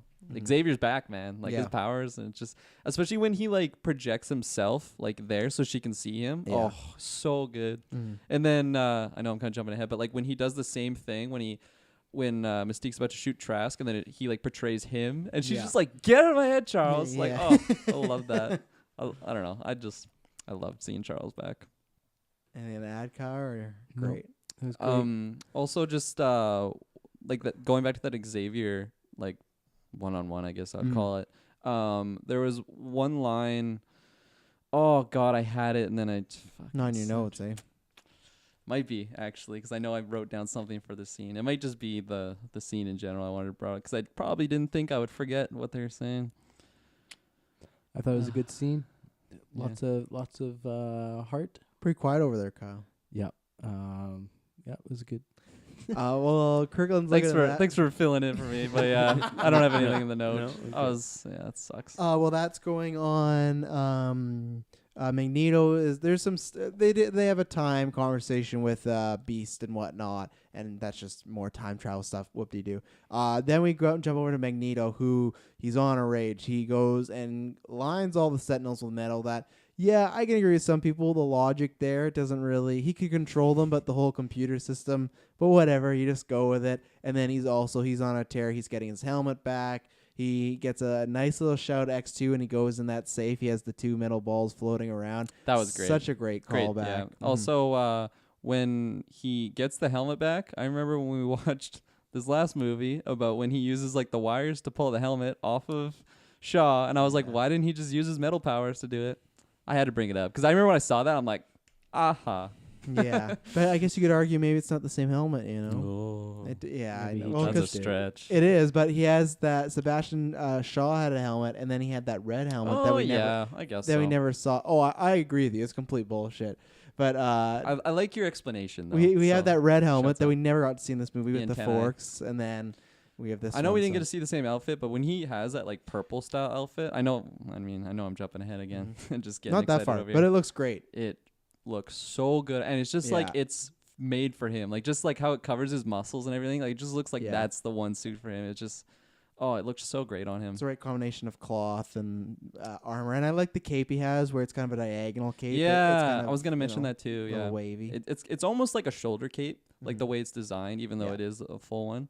I did remember what I was the Xavier 101. I just love when like young Charles is explaining just like the burden and pain that it is to just have his power, and then older Xavier just talks about how like the positives of it. It's just like we should be so grateful that we have just like the burden of just taking in all these. I'm butchering it what he says specifically, and he but gives I him just little flashes of the school, like kids running around. Yeah, man, like that scene, like this came out so long ago, but I was just getting like emotional just watching it, because it's just like, I don't know, Charles, he's a great character, and he's such obviously the X-Men are named after him, so you always think of the X-Men with him, but it's just, I don't know, I just see him as like the really powerful guy that's running it all. But like that one scene, it just fleshed out that character so much more for me, and I don't know. It felt like a diamond that I just didn't notice the first time I watched this movie. So like watching it now, I just grew to appreciate it so much. So I just had to show that, because obviously I butchered what he specifically said, but I just love that scene so much. Great scene, right, Kyle? Amazing scene. Don't have much to add. Don't have much to add. So yeah, he gets all that. They're going to Washington D.C. now, and there's one quick little moment on the plane I really like that Wolverine goes, "Hey, I know you've seen a lot of bad stuff, but you've seen the good stuff." And he specifically says, Storm, Scott, Jean, remember those names because at some point. Shout out to Scott. Yeah, Came back. Yeah, but I like that. I like it was, and it also adds to it is a different timeline. But even if you rewatch X1, X2, Xavier is always feels like this overseeing, always knowing sort of character, and you would imagine that when he does meet them, that's why I think Apocalypse doesn't do a great job of. It should be when he does meet them, he feels the weight of wow. Wolverine mentioned that, and I feel you slowly see the young Xavier and Wolverine starting to bond in that moment. So, well, like when he mentions the names, like you said, they butchered an Apocalypse. But at the end of this movie, I kind of like how they throw back to that. It's just like I forget specifically what he said, but it's something like that. Like I didn't want to forget the name. Jeez, that was a slaughter fest. I thought I was holding out my hand for Travis to come in and save me, and he was just watching me drown. I don't know distinctly where you are. I know you're talking about the end, but I don't remember. It's when he goes to the office. Yeah. when he sees Jean and everything, and it's like a really like powerful moment. And then he goes in, and then he's like, "Are you supposed to be teaching a class or whatever?" And he's like, I think I like need some history lesson myself to like catch up on all these things." And he's like, "You're back for real." Then, yeah, he realizes that obviously Logan in his world has lived to a certain point, but then this is that old Logan coming back. So. Yeah. I was hoping you knew specifically what he's talking about, the Jean, Wolverine, Scott. I know, because I don't recall that at all when you're talking. Oh, no? I don't think he says that. No, he does. I'm 100% confident. I don't think he does, and I don't think Bisa got that body out of there either. So they go to the ceremony. The Sentinel. We'll pull it up after. Nah, he probably would have just sewn him in or something. Sewed the body to his fur. Let's go, Raven. Human Centipede meets X-Men. The lotion in the basket. Charles, your students are disgusting. So they go. Buffalo Bill. They go. Yeah, Buffalo Beast. Would you fuck me? I'd fuck me. They go to the ceremony where the Sentinels are being presented. There was one scene in the middle where, which I guess we've never talked about. There's a scene in the middle before this. It's Stryker and Peter Dinklage they're talking about because he got some of the DNA. They're looking at it. Tyrion? Yeah, Tyrion. Okay. And of course he goes, "Oh, you have a son, don't you?" Another always shouting out to his They're son always as shouting well. him out. What do you guys? We didn't talk about. What do you guys think about Peter Dinklage in this movie? Actually, I really like Peter Dinklage in this movie. I thought he did a really good job. He was great. He was great. No, even just his scenes. It's kind of nice to have. How do I say this in a very PC way? I don't know. You were butchering last week. You just like to see that a man of his stature got a big role like this, right? That was some wordplay in there. I That don't know if that was intentional. Wordplay. It wasn't but a man of his stature. Really intentional. What other movie could you name other than Austin Powers? Or what movie could you name where Jackass? No, Avengers. hang on. He's a giant in that movie. No. Listen, you didn't let me finish it. I'm gonna let you finish, but Beyonce. What movie could you name that has somebody that suffers from dwarfism or is has? I know a TV show and it's called Game of Thrones. Okay, but no, I said movie. What movie does that character play a big role in it and is not for comedic relief or made fun of? Because one thing I do like about this movie, they never once talk about his size. There's no joke. Yeah, they do. What? The Senators do. They make like a really like. Oh, do they? Yeah, it's. I think it's at the beginning. I'm not gonna trust you. You got caught in that bluff, boy. I'm gonna double prove. When did you watch this movie, by the way? Last night. Okay. Yeah. Okay. Yeah. I'm gonna. Right now. I'm gonna bring up. I'm gonna bring up the all the airplane Peter scenes Dinklage. with Wolverine, and then when they get the body out, and that's in the road. That's in the road cut. Yeah. No, but the Senators. I don't know. They make some sort of like joke about it. It's really like slight, but yeah, I'll show you, and then I'll show you at the end. So there is one slight, but other than that, most people they don't do a really good job, and you don't really see that in other movies. Yeah, it's always comedic relief, right? He's just a He's villain. a person. Yeah, that's all it is, and it's just he's trying to make a better world, but obviously in a bad way. Yeah, but I also feel like Peter Dinklage is just such an amazing actor that it's like. It's kind of like rare to get that, obviously, because like majority of the population doesn't have like dwarfism or whatever. So to have like such an amazing quality actor with that. It's, I don't know, like if he's a lesser actor and then he just so happens to have dwarfism or whatever, it doesn't have that same effect. Like he's just such a phenomenal actor. Oh, It yeah. just, yeah. Mhm. So I think he's great. I have nothing more to add because he's just a great actor. Other than I'm not the biggest fan of him in Infinity War. I don't think I remember you having your irks with it that. gets me every They could have time. had anyone as the it giant. gets me every time. And just when I was watching it the other day before Endgame, and just like, who needs the axe? Yeah, I don't know if they needed that. And then we got the big action scene. We can talk about everything here. Mystique's trying to kill Trask. The Sentinels are just killing everybody because Magneto's done some rewiring. He's taking a whole stadium over to protect them. I love that he just walks on the stadium in the first place, and there's just a guy working his job doing the field, and Magneto doesn't tell him to go away or anything like that. The guy's just like, excuse me? He just puts on his helmet and goes, and lots of stuff. You get to see the Sentinels, which, how do you like the look of the Sentinels? Are you talking about the future ones or Both. the ones there? I want to give it to Kyle. I've liked the future Sentinels, I think, better than the OGs, but I think it's only maybe because they develop and get better and look more of this quasi-human form, or I guess a better human form.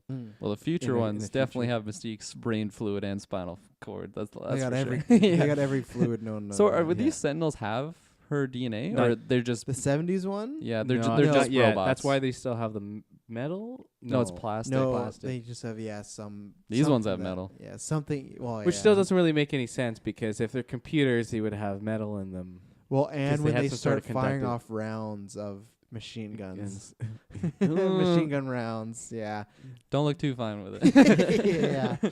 I don't like the look of either of them. So I'm really? also a big comic books guy. They don't look anything. They did like some tributes with the 70s one. They are purple and robotic, but Yeah. the way they remember in X3 when they're in that training room, they cut off the head and there's just that head of the robot. That's what they're supposed to look like. Oh, It's fine. Oh, They it's did supposed it. to be bigger like that. Yeah, they too? did a different take. I didn't need the future ones don't bug me because they're supposed to be in the future, so it's fine. But just in general, it's just if I get them, I don't need those ones, And then just lots of stuff's happening. Anything you guys want to shout here? Lots of action. Great face down. No, Kyle, it's just a great scene. Nothing to add. Great scene between Wolverine and Magneto. That showdown when Wolverine's, it's almost like X3 when except he has no metal this time. Wolverine's running, Magneto's throwing stuff. He's just Such as like his remark too. He's like, I guess you're not a survivor or whatever. Yeah, Oh. swapping away, and then he just takes, and it's a tribute to what I've talked about a few times on this retro, is that comic book where he took the adamantium out of him and just put him down. This was almost a reverse where he put him down, he put him he spread him out on the ground, then he puts all those crowbars through him, and he's putting metal through him, and then just sends him off. And I do like that Wolverine and Hugh Jackman, big star, but he's not there for the finale. It's down to Eric, Xavier, and Mystique. I like that. And I agree too. it's a great moment, and I always get reminded when Charles, like you were talking about earlier, Kirkland, when he gets there. I love his speech about whatever happens. He realized that he tried too many times to force her to do the right thing and this and that, and whatever happens now is in your hands. I love that. I love the score throughout the movie, but the score playing when she's making her decision is great. Excuse me.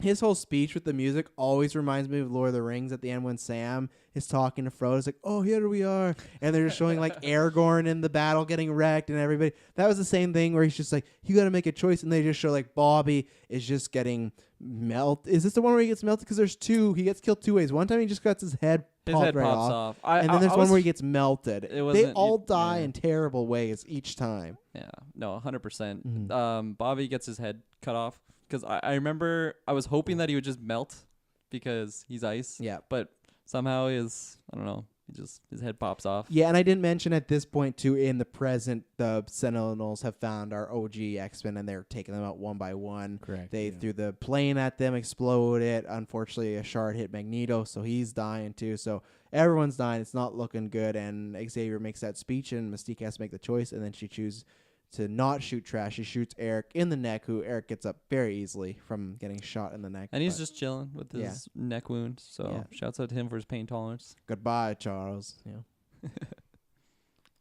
I was also surprised that he didn't grab the helmet at the end. I figured.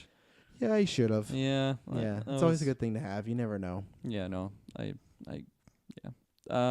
Overall, I just love like the fact that Magneto just pulls in the whole stadium. Mhm. Obviously, there's some some questions about how like all the cement would like handle and just like being carried by that much force. No, I know, man, he can do it. I know. Okay, yep. I'll just shake my head and go along with it. But I don't know. I also just liked how like the Coliseum just basically like entrenched the White House, and like there's Yeah. no way in or out of that thing. Oh, Like it's yeah. just like a death ring basically. He sets up the Sentinels around it.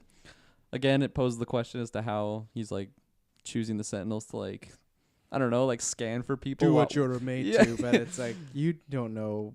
What they're no, he did because he had the blueprints. He knew what the how point does is. how does putting metal in them control their computer systems? I guess I roll with it. I just go okay, whatever. Yeah. But it is kind of. I don't like to think too much about it, but also like they're still working the normal way, whereas when they see mutants they attack, but he just controls them. So it's like Yeah. if they see a mutant, it doesn't matter because he can control their whole skeleton, so he'll just point them somewhere else, right? So Yeah. but yeah, I don't look at it with a magnifying glass or anything to Mhm. dissect it. Yeah, I liked I already mentioned when McAvoy is in Raven's head again, like with that final showdown with Trask. It's just I don't know. I just love when he like projects his body and it just like forces her to basically like shoot Charles, not Mhm. just Trask. I don't know. It just puts in that dilemma that she has because it's also he's not controlling her whatsoever. It's just he's putting the faith in her, and it's just a really good moment. I really liked it. Mhm. Yeah, you already mentioned when Magneto gets shot in the neck. Doesn't really phase him whatsoever. He's a champ. Yeah. I feel like I'm missing other things that happen. Like No, because like when that happens, all goes down. She gets beasts like a little like whatever. Yeah. There's still something going on there. She's all over the map. And then what happens is at this point in the present day, all those X-Men are getting killed off. But then the switch happens where the Sentinels disappear. Like everything starts disappearing, and then you have Logan who wakes up again. And this time, Yes. he's at the school. He sees people running around. He sees Storm teaching a class. That's great. Bobby and Rogue are back together. Kitty and Colossus are in a class, kind of implying they're a couple because in the comics they're a couple. And then a great moment where he sees a red-haired woman in the doorway, and you know he's pretty happy. And even though we've talked about many times how Scott is not a well-written character, it's such a good moment when he goes to reach for her and he goes, "Hey, what are you doing?" his And glasses look so ridiculous in this movie. I gotta shut that out. yeah, just a great moment and a great ending, especially as someone that's a fan of the franchise. It was good to, and it was a good way of, no one's a huge fan of X3, so it kind of redid that.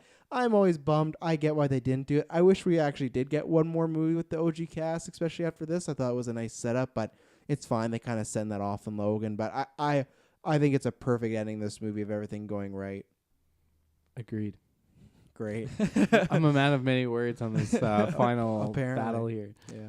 Yeah, no, I agree with you. I also forgot to shout out in the beginning, but following the trend of any time that there's like some sort of time travel with, or not just time travel, just time advancement with Logan, always is the same hairdo. Oh, yeah.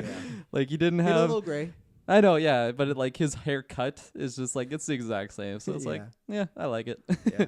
Also, I gotta say, I think this is my favorite hair he had out of all the movies. I agree 100%. I was going to Yeah. say he's the best looking out of them. Yeah. He looks like the comics. So Yeah, like I remember we are kind of joking in Origins. He just has like perfect flowing like model like hair. It's just like sexiest man alive hair. Yeah. But like this is going back to just like the Wolverine haircut when he's got the little spikes. I was trying to picture like Travis with that haircut because I remember you mentioned you had that. It was never as good because his Okay. is clearly still a wig and it can't move.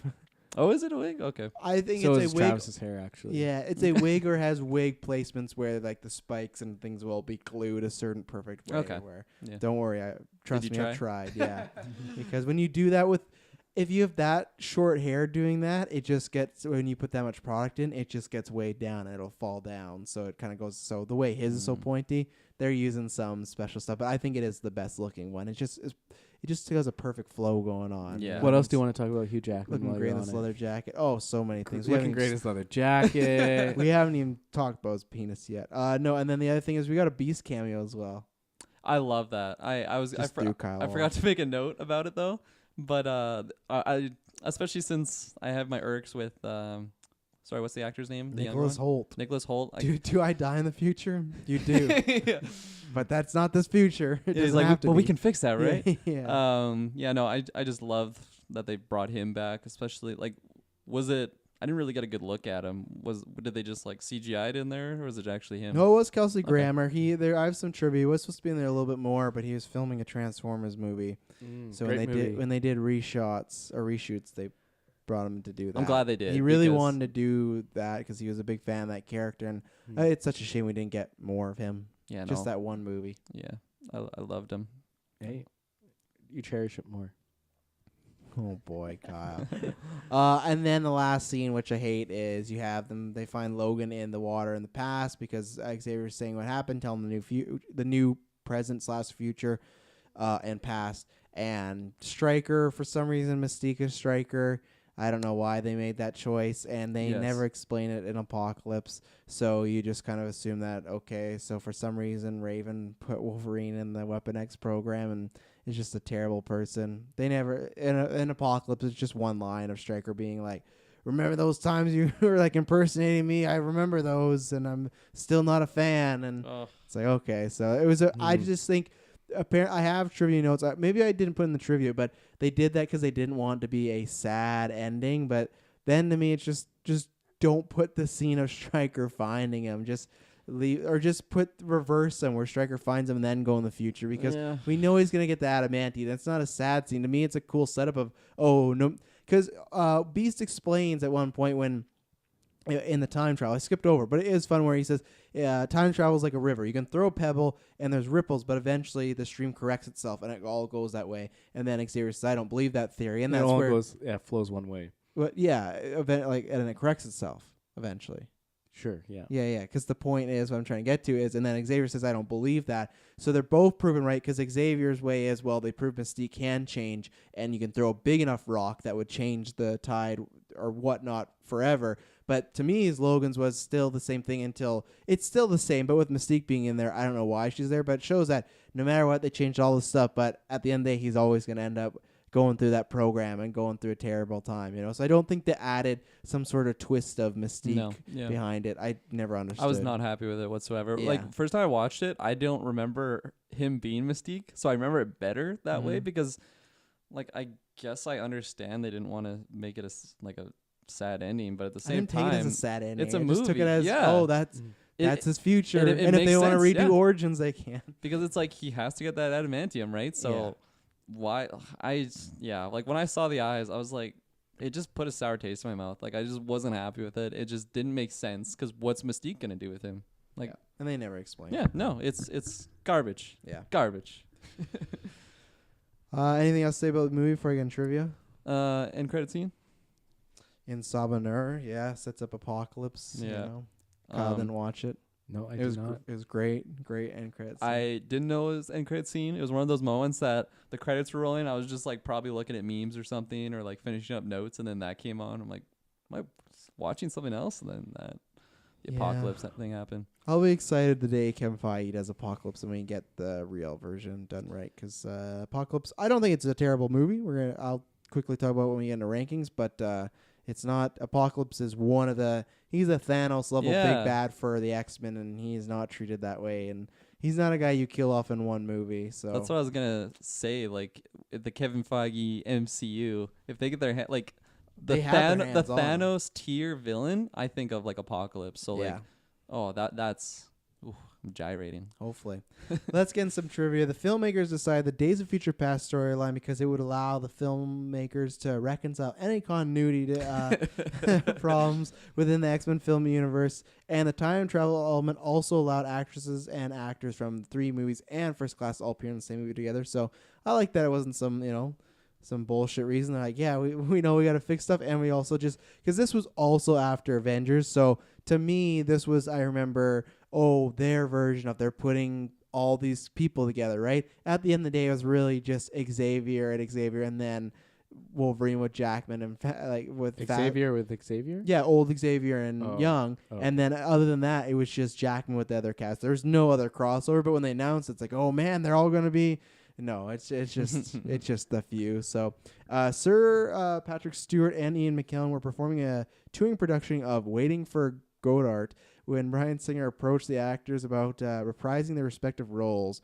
According to McKellen, both men were utterly shocked as they thought they had passed their roles on to McAvoy and Fassbender and would never play the characters again. Stewart and McKellen were delighted to return to the two of most popular roles and to work with the younger actors at the same time. So It's awesome. Yeah. So originally, Josh Hillman, who was the young William Stryker, he was cast as Kane Marco, a.k.a. the Juggernaut, but the Juggernaut was written out of the movie. Good. So would they not have had young Stryker in this movie? Actually, that wouldn't be that bad. Well, because, here, I'll tell you what, I don't think Stryker would have, hang on, two things. Fuck you, Mike. And then second of all, I don't think Stryker would have been written out of the movie. This is why you can say it's not that bad, but what the plan was, the original, what is happening here? Originally, the prison break scene was conceived with Juggernaut in mind. Oh. So he would have been doing it. He was meant to be a football player at the X Mansion. However, he was replaced with Quicksilver's, whose powers seemed more stylish and smooth. So do you still want Juggernaut now to lose that No. Quicksilver scene? Nah. That's why I told you, not good. Ain't about that life. Danny- We saw that already in X2. Yeah, X3. X3. Danny Houston, who played Stryker in Origins, was unable to return as young William Stryker. So they were going to bring him back, even though I feel like he was not that young to play that role, but Nope. Fair enough. Okay. For her role as Mystique, Jennifer Lawrence wore a special bodysuit. She had previously done full body prosthetics for X-Men First Class, but found it too uncomfortable. So there you go. Not committed to the role. Not at all. Let's see. Jason Fleming, who played Azazel, was originally in the script, but when Vaughn, which I have some news about that after, left, the storyline was dropped in favor of time travel and crossover because it was going to focus more on the OG First Class characters. But Flem, of course, still appears in the autopsy reports as Azazel, so good for him. Matthew Vaughn, who directed First Class, was supposed to return to this movie, but he declined in order to make Kingsman: The Secret Service. Wow. Mm-hmm. Good for him. It's a good movie, isn't it? Kingsman is a good movie. That was the first one, right? Before. Yeah. Yeah, no, it's good. I just don't know if it's. I wouldn't go good for him. It's all come down to taste. I would still choose to direct X-Men over Kingsman. Yeah, but Yeah, you're but that's biased your because of your opinion. comic book. It Yeah. is, but the weird thing is, he left his own sequel. That's the thing that's weird to me. Maybe he didn't really like it. Yeah. Yeah, Well, that's, maybe he wasn't into X-Men like you are. What? Like we are. Oh, it's great. Like we are. I just think it's weird. I think it's weird that you got in a franchise and just dropped it, So, according to Bryan Singer, mutants Rachel Summers, Psylocke, Deadpool, Nightcrawler, Gambit, and Jubilee were meant to appear in this film, but were cut out for running time purposes. So, I do not know what Deadpool would have been doing in this movie. I don't think it would have been the Deadpool we think, but Was that Weapon X? yeah, That's I guess. what I was picturing. Yeah. A romantic, and this is in the DVD, or there's a lead scene. A romantic subplot between Storm and Wolverine in the future was filmed, but cut for time purposes. Thank God. So right before Logan goes and lays down and gets sent back in time, Storm and him are just gonna have the scene of talking. And you think it's just regular Wolverine and Storm, just going over game plans, and then they start making out. Mm. I'm fine without it. I kind of like that wrinkle. I don't know why, because they've been a couple in the past before in comic books. So Yeah, but in the movies, they don't really talk about a relationship like that. So it would have been kind of off. Especially how they go off on how Wolverine likes Jean so much. fair enough. Yeah. I see what you're getting at. Let's see. All the original First Class people were meant to be brought back till the creators decided to go with Days of Future Past. So, like I said, shitty for that. Cameos of Cyclops and Jean Grey were so tightly guarded, the actor and actress as well as director outright lied about their appearance in the movies to keep the returns for surprise. That's nothing new, but the other thing I want to add, it's not in the IMDb trivia, but they had to, I think, physically drive down to Vancouver, and they had to be, it was literally like a day of thing how they got them down there, and it was not last minute, but the way they did it sounded like it was quite a pain to sneak them in there, because that was one thing that didn't leak before the movie came out, so they did a good job. So I already talked about Kelsey Grammer. This is filmed in Vancouver? I think some parts. Oh, okay. In Days of Future Past comic, Mystique tried to assassinate Senator Robert Kelly instead of Trask. So you remember Yeah. Senator Kelly bring it all back to X-Men 1? Good times. So, and then the last two trivia facts are about the original cut that had Rogue in it. So, when Wolverine injures, I don't know why today. I could tell you, but I'm gonna let you struggle. Why? Tell me why. Because the bolt is loose. I know, but it's never been. It sometimes decides when it wants to be loose and when it's not. That's why you got to do maintenance on your mics, man. Why don't you come over and do it? You don't have the tools. What?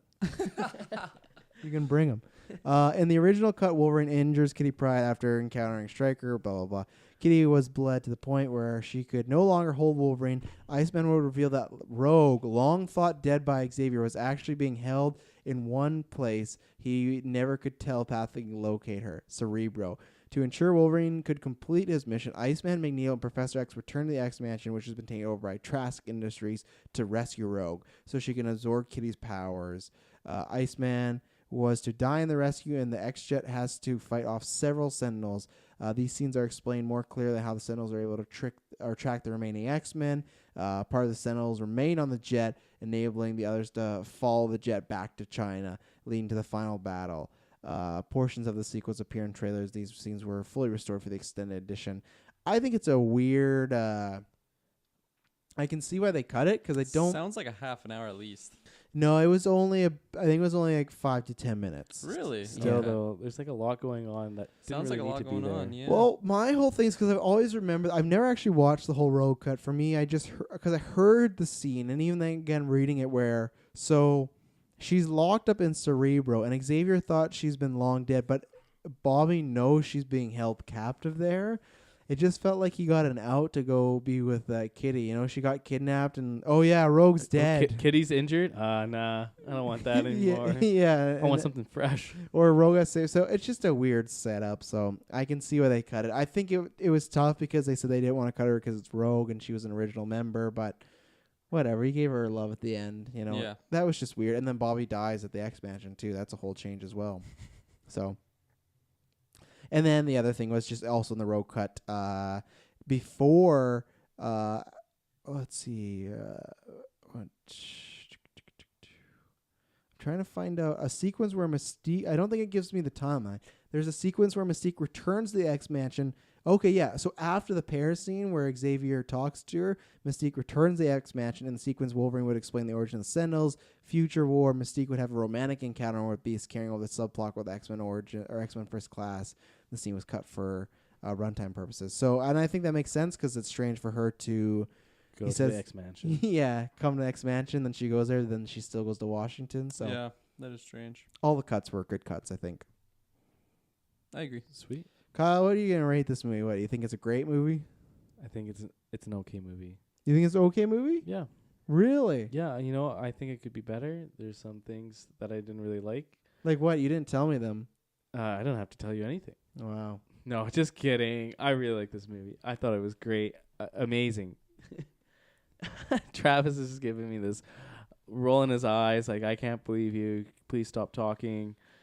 No, I thought this amazing. I thought this amazing. This amazing. Good thing this is one of your last casts. Is you're going out strong. I'm going out real strong, ladies and gentlemen.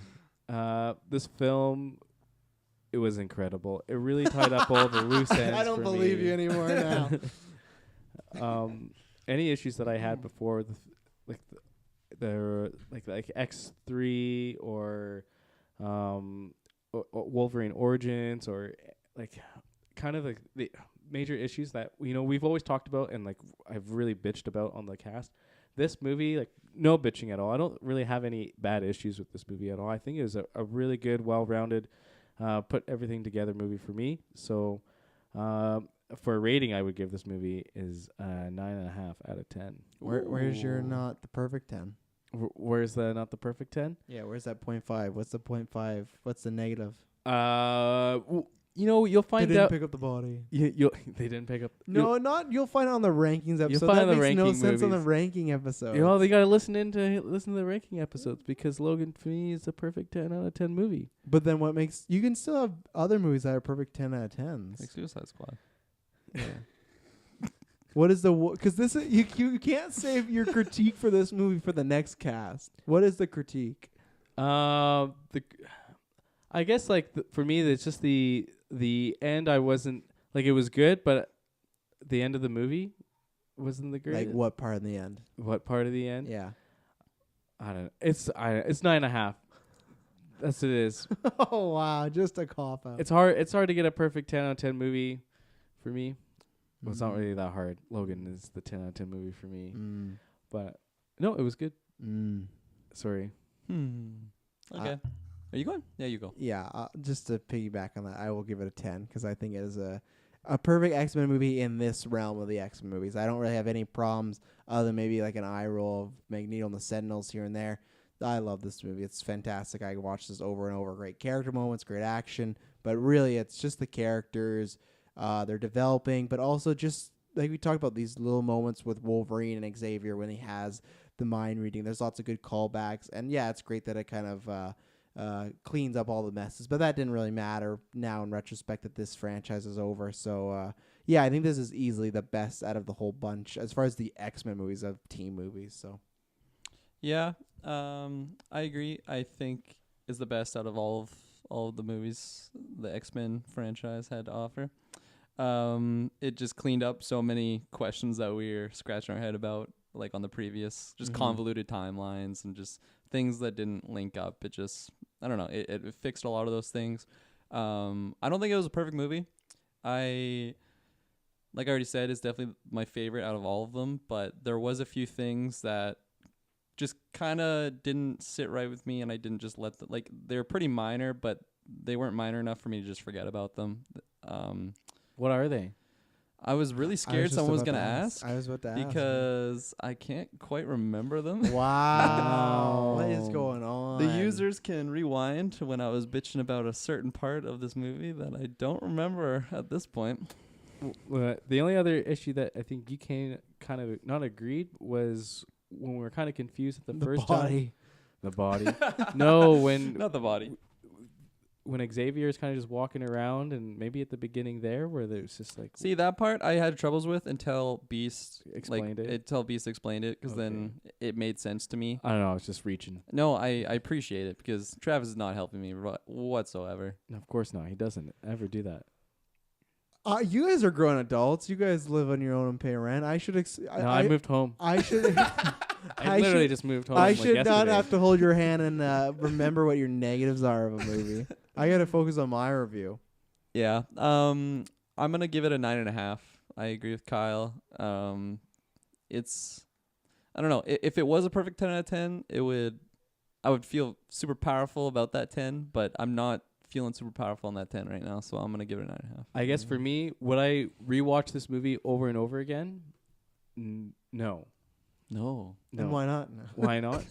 It was, don't get me wrong, it was good. I think there's a lot of aspects to it that it was amazing. But again, for a complete movie, I wouldn't just go keep rewatching it over and over again. Yeah. I feel like I kind of, this might be a controversial comment, but I feel like I wasn't in love with Magneto this movie.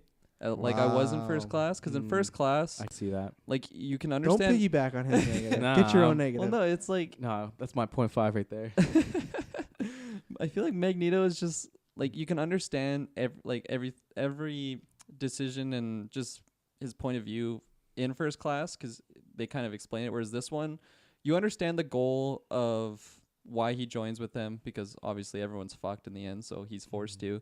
But then after the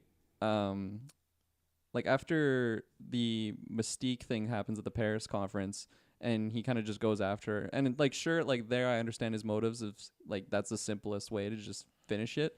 But like then near the end, when he's about to just execute like all the humans on TV, like I feel like he's just selling his own doom there, and it's just making a statement. It just doesn't make like he's dooming himself, because the Sentinel program will just wipe him out in the future. But I guess he's trying to take control of it, because to me it always makes sense that Magneto never really does that. He does things to try and turn humans into mutants or this and that, but the reason he's doing that is because he knows that if they just stay on this path where he's trying to make a difference slowly, they're just going to end up losing this big war. So then what's it gonna do by him? Does he just think that he can just? Well, I guess take over before they do, right? So Okay. if he gets the Sentinels, there's still a chance he could get taken out. But I guess it's the idea of if they get the Sentinels, just take us all out. We're destined to lose. So we got to. I have to take them out before anybody else does. That's the way I've always taken it. Yeah. Okay. I understand that point, but for me, I wasn't. It's hard to follow. It wasn't a 10 out of 10 like movie for things like that, where it's not 100% selling me on it. Like I can kind of stretch and okay, I'll kind of do an eye roll or whatever, just turn, I don't know, just stuff like that. Yeah. Very minor though. Like that's the reason it's only a 0.5. Like it's a 9.5 movie out of 10 to me. Anything else to say, Kyle? No, it was great. Head down to the description below for video and audio feeds all over the globe. Everything there. Like I said, go subscribe on YouTube, iTunes. Give us a review on iTunes. If you do, please give us a written review. We're trying to hit the 200. That would help us a lot. I'm trying to do an outro here, and Kyle's just talking over there. Huh? Yeah, no, keep talking. Mm-hmm. Fucking bodies. Great. Next will be the ranking episode, and that will be closing out this retrospective. So until next time. Have an exceptional day. Nice. Where were you, Kyle? Good work. We were looking at each other trying to figure out what I think X we word already to used say. exceptional though. I think I did. It's too late now. Have an excitable day. Exciting day.